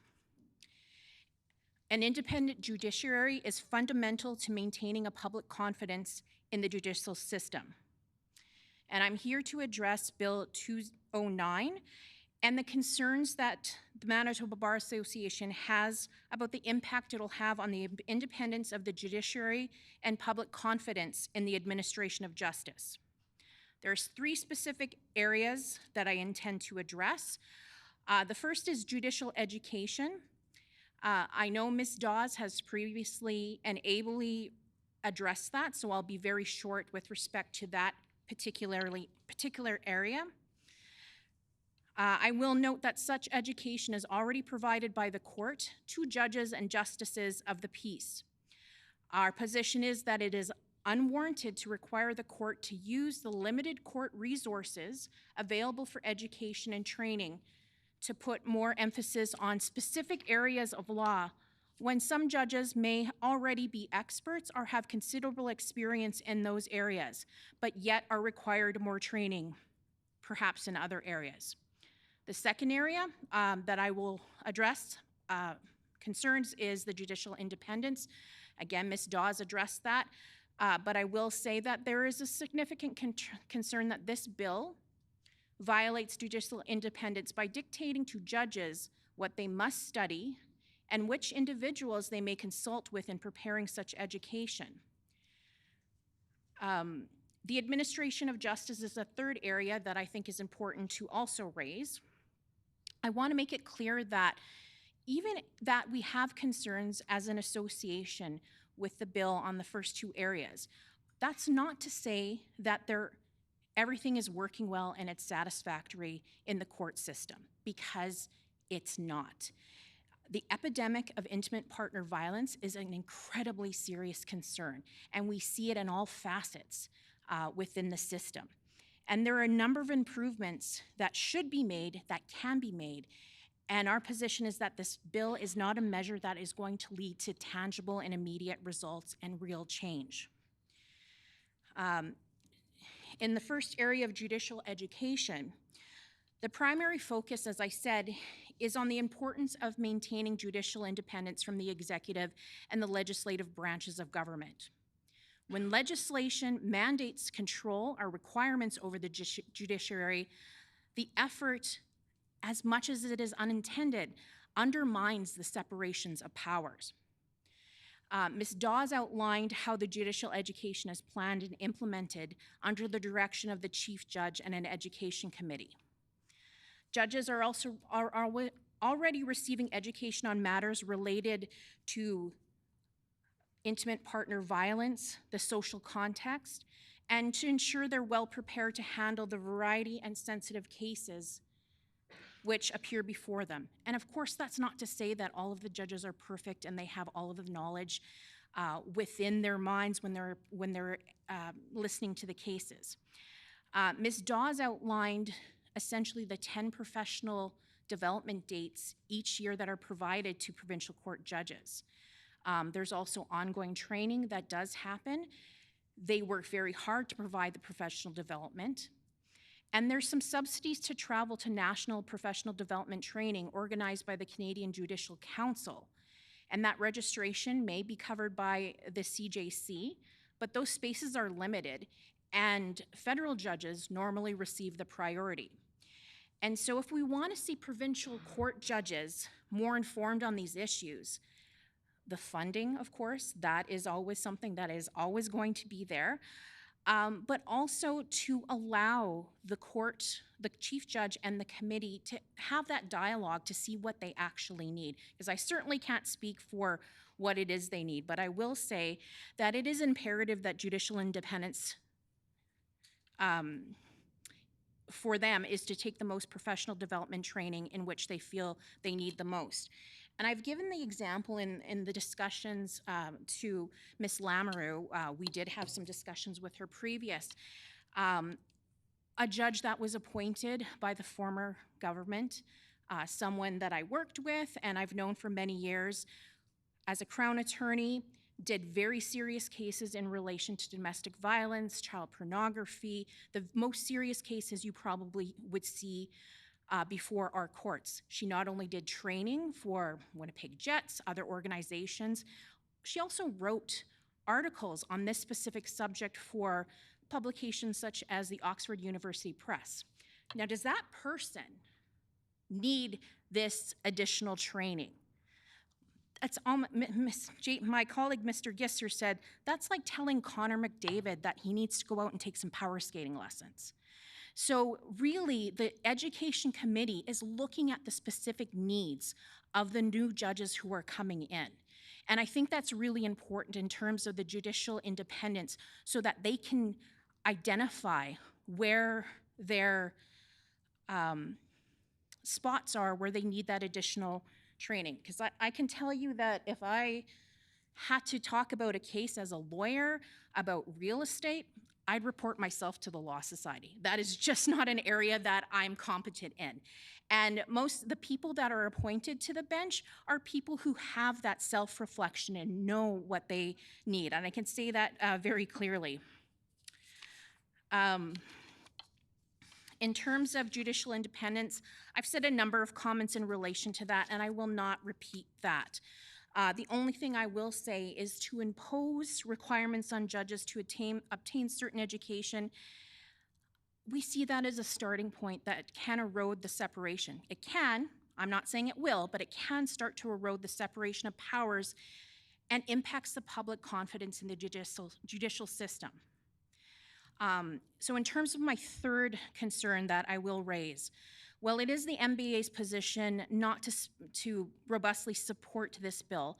As I said, I want to be clear that there is a need for significant improvement in how intimate partner violence issues are dealt with by the courts, by the police, society at large. We had that recent case in McCreary, Manitoba, and I'm not sure about anybody else, but when I read the comment of the person who didn't want to be identified, who said, he was a big teddy bear, he was such a good guy. Therein lies some of the problem that we have in society, because it's still often seen as a family issue. It's got to be kept quiet. And I speak very briefly, again, there is the judicial justice of the peace and the judges. Certainly training should be made available, because JJPs are often the first official judicial face that a person sees when they have worked up the courage to say, I'm getting a protection order, I'm doing something about this. So I want you to think about putting yourself in that position. You are a victim of intimate partner violence. You have left, you are in a shelter. Your kids are at school. If you have kids, maybe you have a vehicle. You drive down to the law courts because you're gonna do it this time. It's gonna happen. You were gonna have that protection order in hand. Gotta find parking. Don't park on York, your car might get towed. You've gotta be out of there to go pick your kids up from school, or maybe you have to take a bus. The first thing you see are these imposing doors, and then you've gotta see these sheriff officers who tell you to put all your stuff through this machine to see if you have any weapons, and it's imposing. These are people in uniforms. They want to know why you're there. You say why you're there, you go to a counter where you may have to wait, because that's provincial court counter, so it may be people there to get variations, it may be people there to pick up their undertakings, sign sureties, or to get the probation paperwork. So you may wait, maybe you get to see someone right away. You fill out the paperwork, and it's really difficult because you don't know how to articulate the level of fear that you have. And then maybe you wait some more, and then you get directed to a small room around the corner. And again, try to articulate your fears and the situation you're in. Sorry, Ms. Soldier, I'll just ask you to take a short pause and we'll just switch to the question period. MLA Lamoureux. Thank you for your presentation, and it is very nice to see you again. I know we had a chat this past spring. Kira's Law, we know, has already began making positive impacts in Ontario and nationally. Do you believe that there is a way for the Manitoba Bar Association to view this legislation as a tool or a resource? Ms. Shoulder. Ms. Soldier, yes. Sorry. I think certainly there can be, with consultation with Manitoba Bar Association. I heard Ms. Dawes' comments with respect to the consultation they had or did not have with respect to even the hearings tonight. There certainly can be room for that, and I would encourage those discussions to happen, and as well with the Bar Association. Minister Weeb. I do have a question, Ms. Soldier, but I feel like I should cede my question instead to simply thank you and invite you to finish your comments if that's appropriate. Ms. Soldier. Yes, thank you. The only other comment I made when I was talking about the situation of a person finally going to get that protection order, the TRC started their sessions, the Truth and Reconciliation Commission started their sessions very simply, where witnesses were asked, do you want someone to sit with you? Do you want someone to hold your hand? Because sitting there alone, all by yourself trying to tell a difficult story, gives a tremendous sense of isolation. And I think that was one of the comments that I made to Ms. Lamoureux, is where are the advocates at the court when they're going to the counter to say, something really terrible has happened in my life and I need this protection order? Because it's really hard to articulate that. And certainly in a place that's intimidating, because the courthouse is very intimidating. MLA Gertson. Thanks for your presentation on behalf of the NBA. So when sometimes legislators talk about the pay for judges, we're told very clearly that there are Supreme Court decisions that say politicians can't weigh in on that because of that separation from the judiciary. In this case, this law already exists in Ontario and federally. Are there any Supreme Court decisions or any other judicial decisions that suggest that this law can't be in place because of the separation? Ms. Soldier. I can't name any on hand at this point, but certainly with a bit of research, I would certainly be able to find, I think I would be able to find something, and I fall back in the age-old answer of it depends. Minister Wiebe. Great, I have another couple seconds here, and you have another couple minutes. I just wanted to thank you, the work of the Bar Association, of course, the Education Committee that does good work. I'm trying to understand a little bit better about the consultation piece, because I've heard that now a few times as a caution, and I believe that's so important. Again, this is part of the process, but of course, you as the professionals and of course the judiciary who has a good ability to speak to this. I'm just wondering, how do you see that consultation playing out? What further steps could we take to enhance that consultation process? Ms. Soldier. Yes, I would suggest perhaps reaching out to the Chief Judge, certainly reaching out to Ms. Falk, who I believe is listening, and to see if we can have a very robust discussion about, because I'm not saying I certainly agree that there's changes that needs to happen. That is absolutely the case. And so that would be my suggestion. And I also want to take a moment to acknowledge the other witnesses who showed immense courage in telling their stories tonight. These are not stories that I'm unfamiliar with, and their lived experience and what they shared are extremely valuable for this committee to hear as well. And I want to thank them for that. Recognizing there's 40 seconds left in the 5-minute question period, Mrs. Hebert. Thank you very much for your contributions today. It's just so great to hear all of the information. And my question would be for you, what would you tell workers that work at a shelter? We talked about shelters and things, different situations that women go through when they're talking about getting legal aid, or they're talking about going to court, and they're trying to help their clients who are using the shelter because of domestic violence. What would you tell them about if there's a judge and they get that judge and they say, oh, you're not. Time has expired, but I'd welcome a response. Ms. Soldier.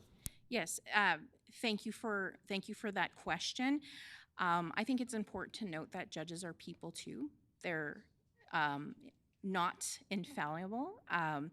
And it is really important for women in those situations. And I've consulted with different organizations myself, where myself and my colleague, who is a former Crown attorney, a longtime Crown attorney, where we've been asked advice in terms of having providing advocates with information on how best to help people who are looking to take that route to get a protection order or to deal with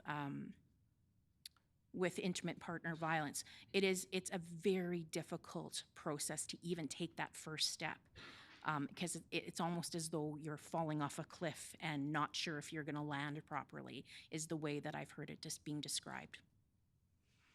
Thank you, Ms. Soldier. We really appreciate your contributions. Next up, we have Dr. Ramneek Dosanjh. We have Dr. Ramneek Dosanjh. Next up, we have Fernanda Vallejo.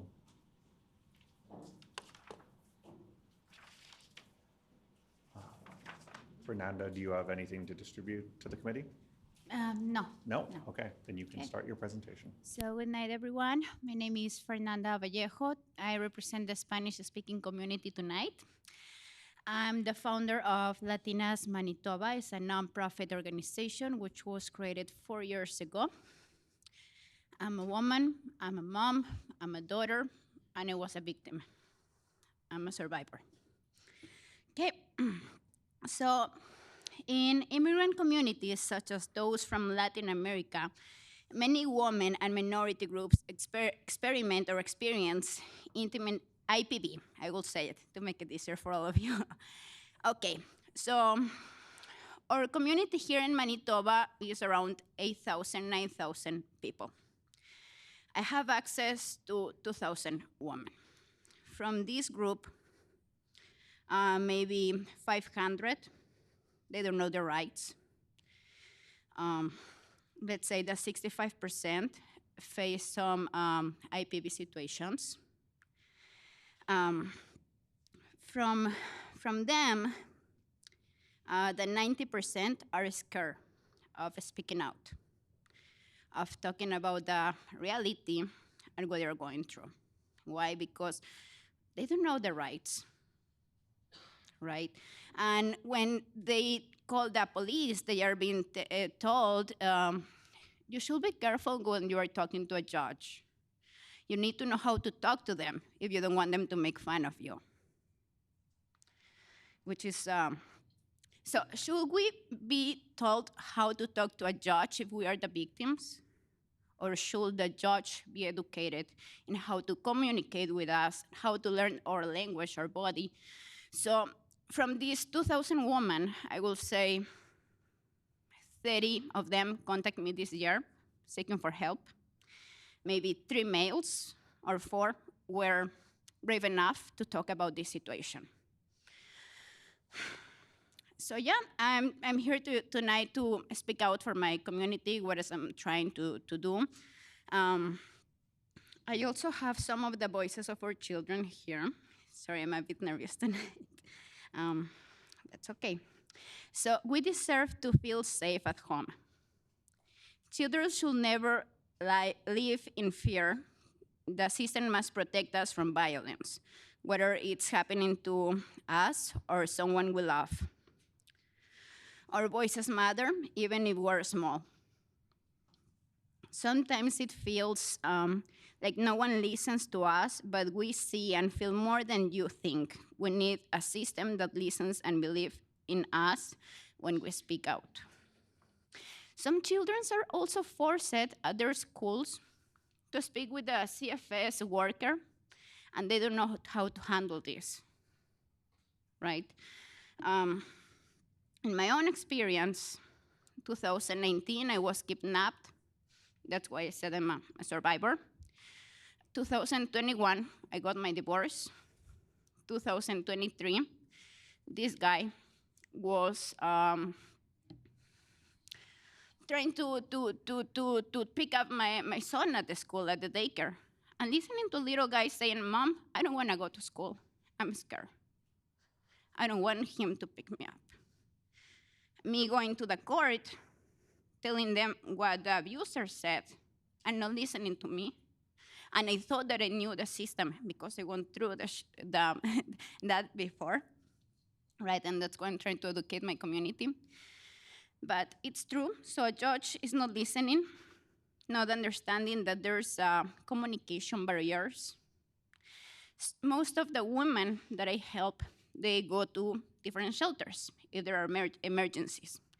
But as they don't speak English, and we know that we need to learn because we're here in Canada, they have to wait for hours to get someone to come with a Google Translate machine and try to understand them.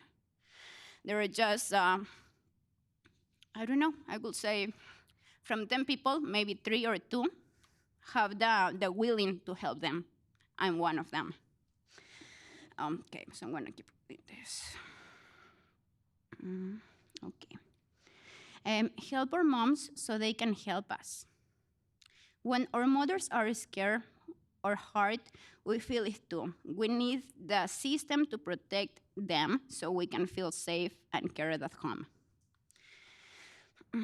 Don't let fear silence us. Sometimes we don't know our rights, or we are scared of speaking because of that might happen. We need to know that the system is here for us and will stand up for what's right. We want to grow up without fear. Every child deserves a future free from violence and danger.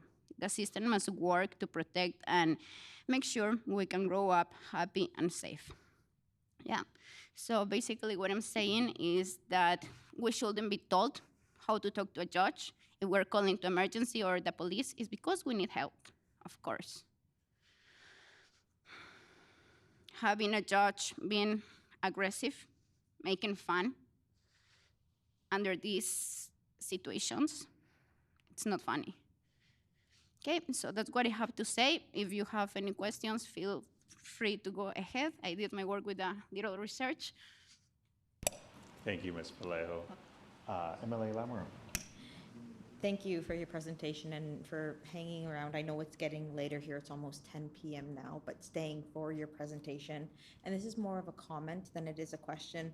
I really loved what you shared about how absolutely survivors should not have to be taught to speak to judges. The system needs to work with survivors, no questions asked. Thank you for that. You're welcome to respond if you'd like, Ms. Vallejo. You're welcome. I'm just passing their voices. Mr. Balcon. Again, I would also like to say thank you for coming forward and having the voice for your community, bringing these concerns forward, because the more we hear about these, the better we can work in the systems that are in place. So thank you very much for being here tonight. You're welcome to respond, Ms. Vallejo. Thank you. So something else that maybe you can try to help us with is with legal aid. So most of the lawyers are able to help, but they have their schedules, and there are other lawyers that are also aggressive. They don't have enough time, or they just want to work through emails because they are being paid by the government. So they are not doing their job. Like if we are paying them, right? So. Minister Cable. I just wanted to thank you for your bravery. And I know we've said that to a number of women, but I know the added risk or feeling of risk that comes, that you must feel being a newcomer, being somebody who is helping so many other people in your community. Thank you for your service to them, and thank you for being so brave for the women that you are going to help. Ms. Vallejo. You're welcome.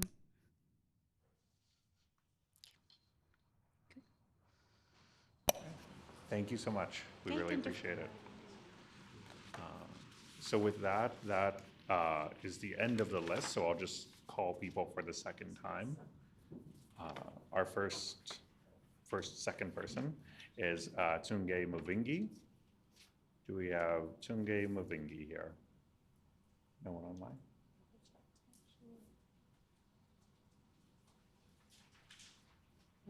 No? Okay. Holly Lowe. Holly Lowe. Mary Lobson. Mary Lobson. Ruth Cohen. Ruth Cohen. Dr. Lori Chambers. Dr. Chambers. Mrs. Sonia Robinson. Mrs. Robinson. And finally, Dr. Ramnik Dosanjh.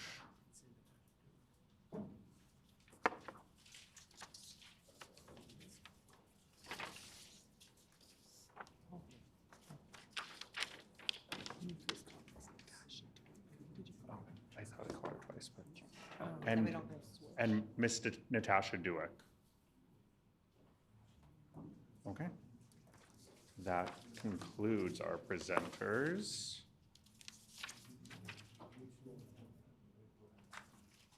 Well,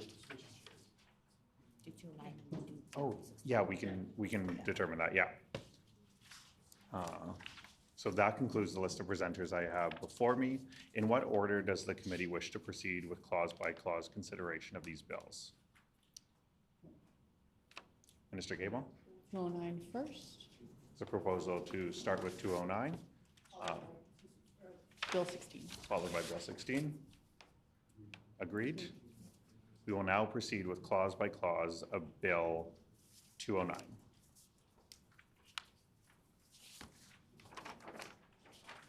Does the bill sponsor for the honorable member for Tyndall Park have an opening statement? Yes. excited. MLA Lamoureux. Thank you, Honorable Chairperson, and I want to begin by thanking those who have joined us tonight, both in person and on our live stream, to speak to Bill 209, the Provincial Court Amendment Act, also known as Kira's Law.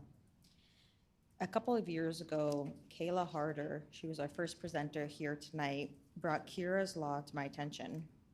Kayla shared how Kira's Law stems from a tragedy, a preventable tragedy that took the life of a 4-year-old little girl, Kira.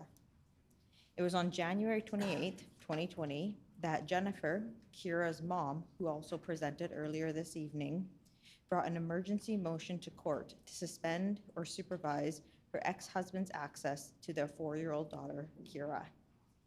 There had been 53 court orders within a 3-year period of time between Jennifer and her ex-husband. The ex-husband was described as abusive, erratic, and as having escalating behavior. The judge found the evidence against the ex-husband compelling, however, not urgent, and adjourned the motion. Just days before they were set to return to court, Kira and her father were found at the bottom of a cliff in a murder-suicide. The case was then referred to the Domestic Violence Death Review Committee for recommendations aimed at preventing similar deaths. Manitoba has one of the highest rates of intimate partner violence in the country, and unfortunately, in many cases, children are caught right in the middle. One of the organizations I consulted with prior to second reading shared the traumatic stories that children frequently share of overhearing yelling and physical violence while they're in bed pretending to sleep. I've met with many organizations, including resource centers, women's shelters, physicians, and some whose safety and well-being would have personally benefited from this legislation. These organizations shared with me that currently survivors of intimate partner violence often have to convince judges that they are being targeted, and quite often cases get thrown out. We heard many of these examples here this evening. Further to survivors having to convince judges when being targeted, women's shelters often have what's called a protection order designate. This is someone specifically trained to provide correct terminology so that when a client brings a case to the JP, it is accepted. But it is a terrifying reality that so many survivors of intimate partner violence have to face. This legislation takes a closer look at ensuring sexual assault, intimate partner violence, and coercive control is properly assessed in cases with protection orders. It also helps officials view and consider scenarios more from a survivor's perspective, merely an additional lens as a tool. Currently, the process to obtain a protection order can be invasive, often difficult, degrading, and challenging to remember the details. Survivors are often forced, time and time again, to retell and relive traumatic situations. The reality is many survivors have traumatic brain injuries, PTSD, from situations like this, and the longer it goes untreated, the more difficult it becomes. I want to make very clear and to name that I am a strong believer in the rule of law. However, we need to put people's safety first, and my hope is that those in our legal system see this legislation as a tool and a resource, the way we've seen it be very positive and have very positive impacts in both Ontario and nationally. I'm exceptionally encouraged by the positive support from my colleagues that have been received thus far from both sides of the House. I know on April 16th, 2024, my colleague who is in government from Kirkfield Park said introducing sexual assault training will contribute to the creation of culture within our justice system that encourages survivors to come forward. I can also reference my colleague who is part of the official opposition party, the member from Brandon West, who said on April 16th, judges and JJPs are highly trained independent members of our judicial system, but providing them more tools to work with will only help to strengthen our Manitoba judicial system, and it will only prove to further support our vulnerable women population within Manitoba. Honorable Chairperson, I believe the support for this legislation is here. It was nationally by all political stripes. It was provincially in Ontario by all political stripes, and I'm hopeful that it will be provincially here in Manitoba too. Lastly, I just want to thank all of our presenters who made the very brave decision in being so vulnerable tonight, for sharing their comments, for submitting written statements. I've heard many of your stories and many of your experiences through navigating the system, and this is not an easy subject, especially to present publicly. And I want to commend you on this and acknowledge your bravery. Thank you. We thank the member. Does any other member wish to make an opening statement on Bill 209? Minister Weed. Well, thank you very much, Mr. Chair, and I just want to once again thank our presenters who took the time to be here in the legislature and the People's Building this evening, sharing some incredibly difficult and touching stories and incredibly personal stories that I think I can speak on behalf of all members of the committee, I think touched all of us and certainly had an impact this evening. This is a unique process here in Manitoba to invite members of the public to come in to share their lived experience, share their expertise over a number of subjects, and it really is one that we value as legislators. We oftentimes get very involved in our own political machinations here in the building, and it's so helpful to have individuals who can come in and share their specific experience that helps shape how we move forward on legislation. I take the lived experience stories that we heard tonight very seriously and to heart, and I think we've learned a lot from those, and I've been making notes, and I know others have as well, so I look forward to hopefully incorporating those in the process going forward.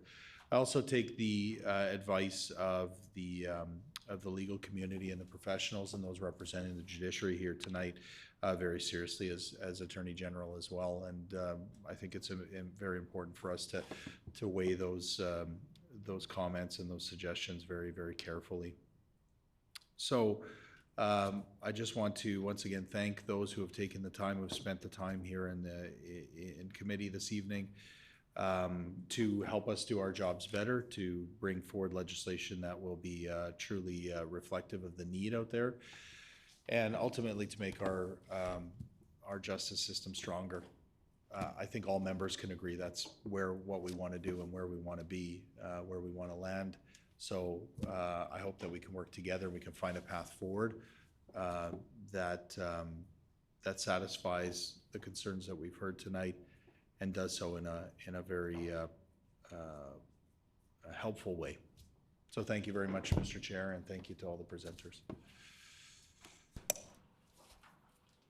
Mr. Balcon. Well, thank you very much, Mr. Chair, and I think it's very important to thank all of the presenters tonight, everybody who came out, shared their story, were brave, and I know from experience it is not easy. It's not easy to admit that is happening to you. It's not easy to say, this is something that's happened in my life and in my family, and I know it from experience. So thank you for your time and for your energy, your advocacy that was put in tonight.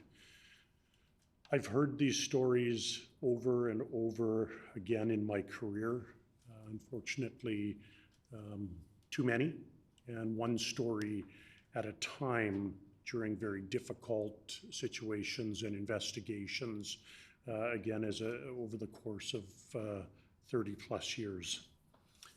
I know that it's also mentally and emotionally injurious to all people who have to listen to this. They live vicarious, or they have trauma vicariously through hearing of these stories and reliving a lot of the events that may have triggered this. So my advice to everybody is make sure that you take care of yourselves afterwards so that this does not linger and take a negative toll on each and every one of us at this committee, as well as anybody who's listened online and anybody that's been here. I just want to quote, I believe it was Esther Modeshi, And she said, I hope you will all take all of this testimony under advisement and this bill will pass. I think it's very important that this move through our legislative process and that it passes, because it can save lives, it will save lives, and it will be important that we set the groundwork so that these lives can be changed. And with that, I fully support this bill, and I hope to see it come to royal assent during this session. Thank you. We thank the member. Are there any other members of the committee with statements? During the consideration of a bill, the enacting clause and the title are postponed until all other clauses have been considered in their proper order. Shall Clause 1 pass? Pass. Clause 1 is accordingly passed. Shall Clause 2 pass? Pass. Clause 2 is accordingly passed. Shall Clause 3 pass? Pass. Clause 3 is accordingly passed. Shall Clause 4 pass? Pass. Clause 4 is accordingly passed. Shall Clause 5 pass? Pass. Clause 5 is accordingly passed. Shall the enacting clause pass? Pass. The enacting clause is accordingly passed. Shall the title pass? Pass. The title is accordingly passed. Shall the bill be reported? Yes. Agreed, the bill shall be reported. Thank you. And with that, we will move to Bill 16.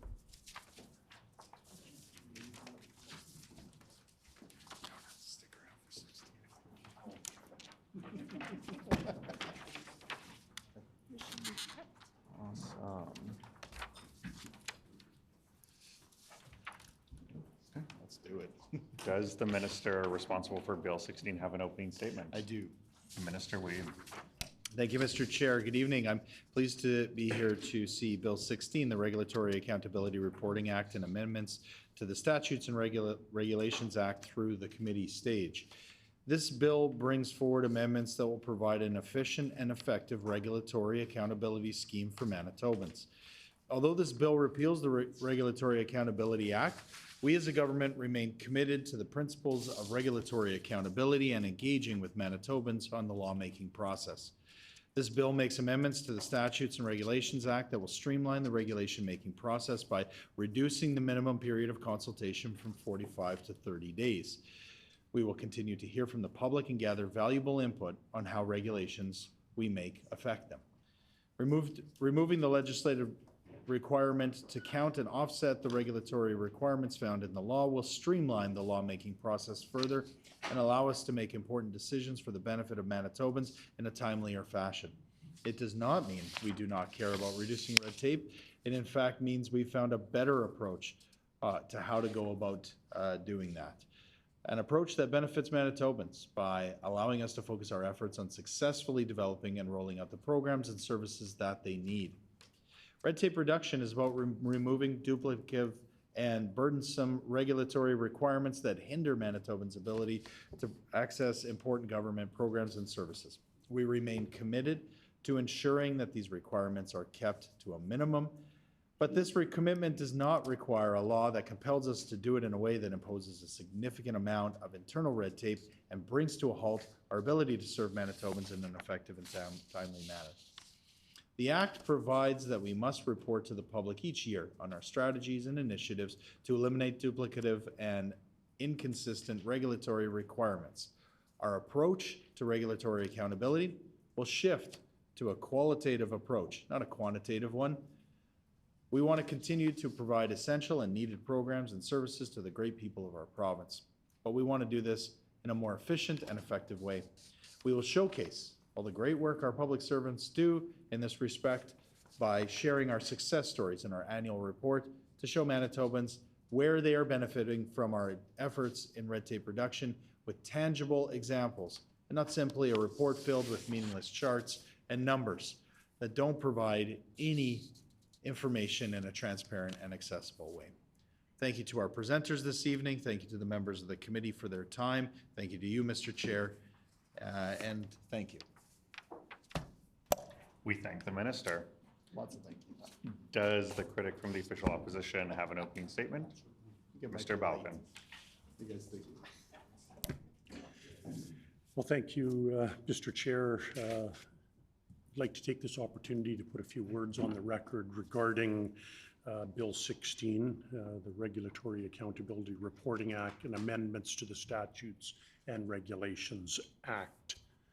Just for background, in 2017, the former Progressive Conservative government introduced a framework to manage regulatory requirements. It mandated government and crowns to track and report on the number of regulations that existed and remove a regulation for every new requirement introduced. They're trying to cut red tape. The Canadian Federation of Independent Business previously celebrated Manitoba's lead on this file, issuing it the Golden Scissors Award in 2018. No higher standard, and I'm very thankful that that was awarded to our previous PC bill.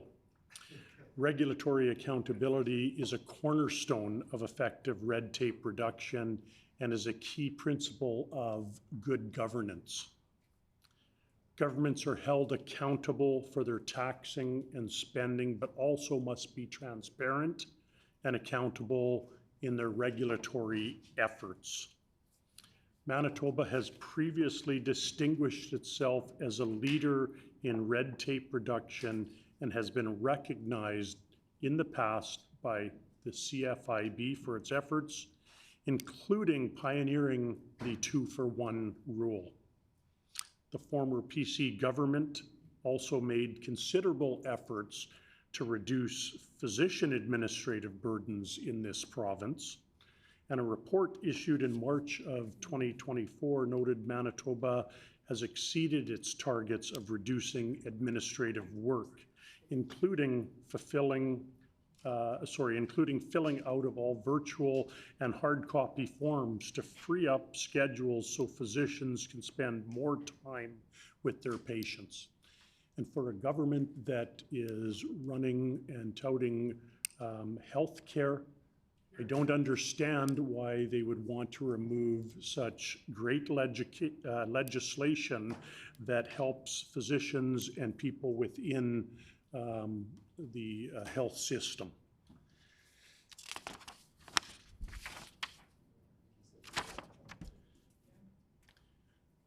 Another big part of this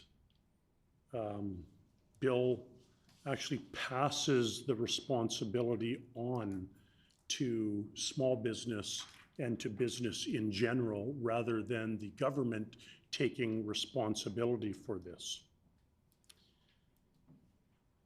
For a government that touts accountability, Manitobans are appalled. And for this reason, I would call on the minister to withdraw this bill, allow the golden standard to stay in place, and support its removal. Thank you. We thank the member. Shall Clause 1 pass? Pass. Clause 1 is accordingly passed. Shall Clause 2 pass? Pass. Clause 2 is accordingly passed. Shall Clause 3 pass? Pass. Clause 3 is accordingly passed. Shall Schedule A pass? Pass. Schedule A is accordingly passed. Shall Schedule B pass? Pass. Schedule B is accordingly passed. Shall the enacting clause pass? The enacting clause is accordingly passed. Shall the title pass? The title is accordingly passed. Shall the bill be reported? Agreed. I hear a no.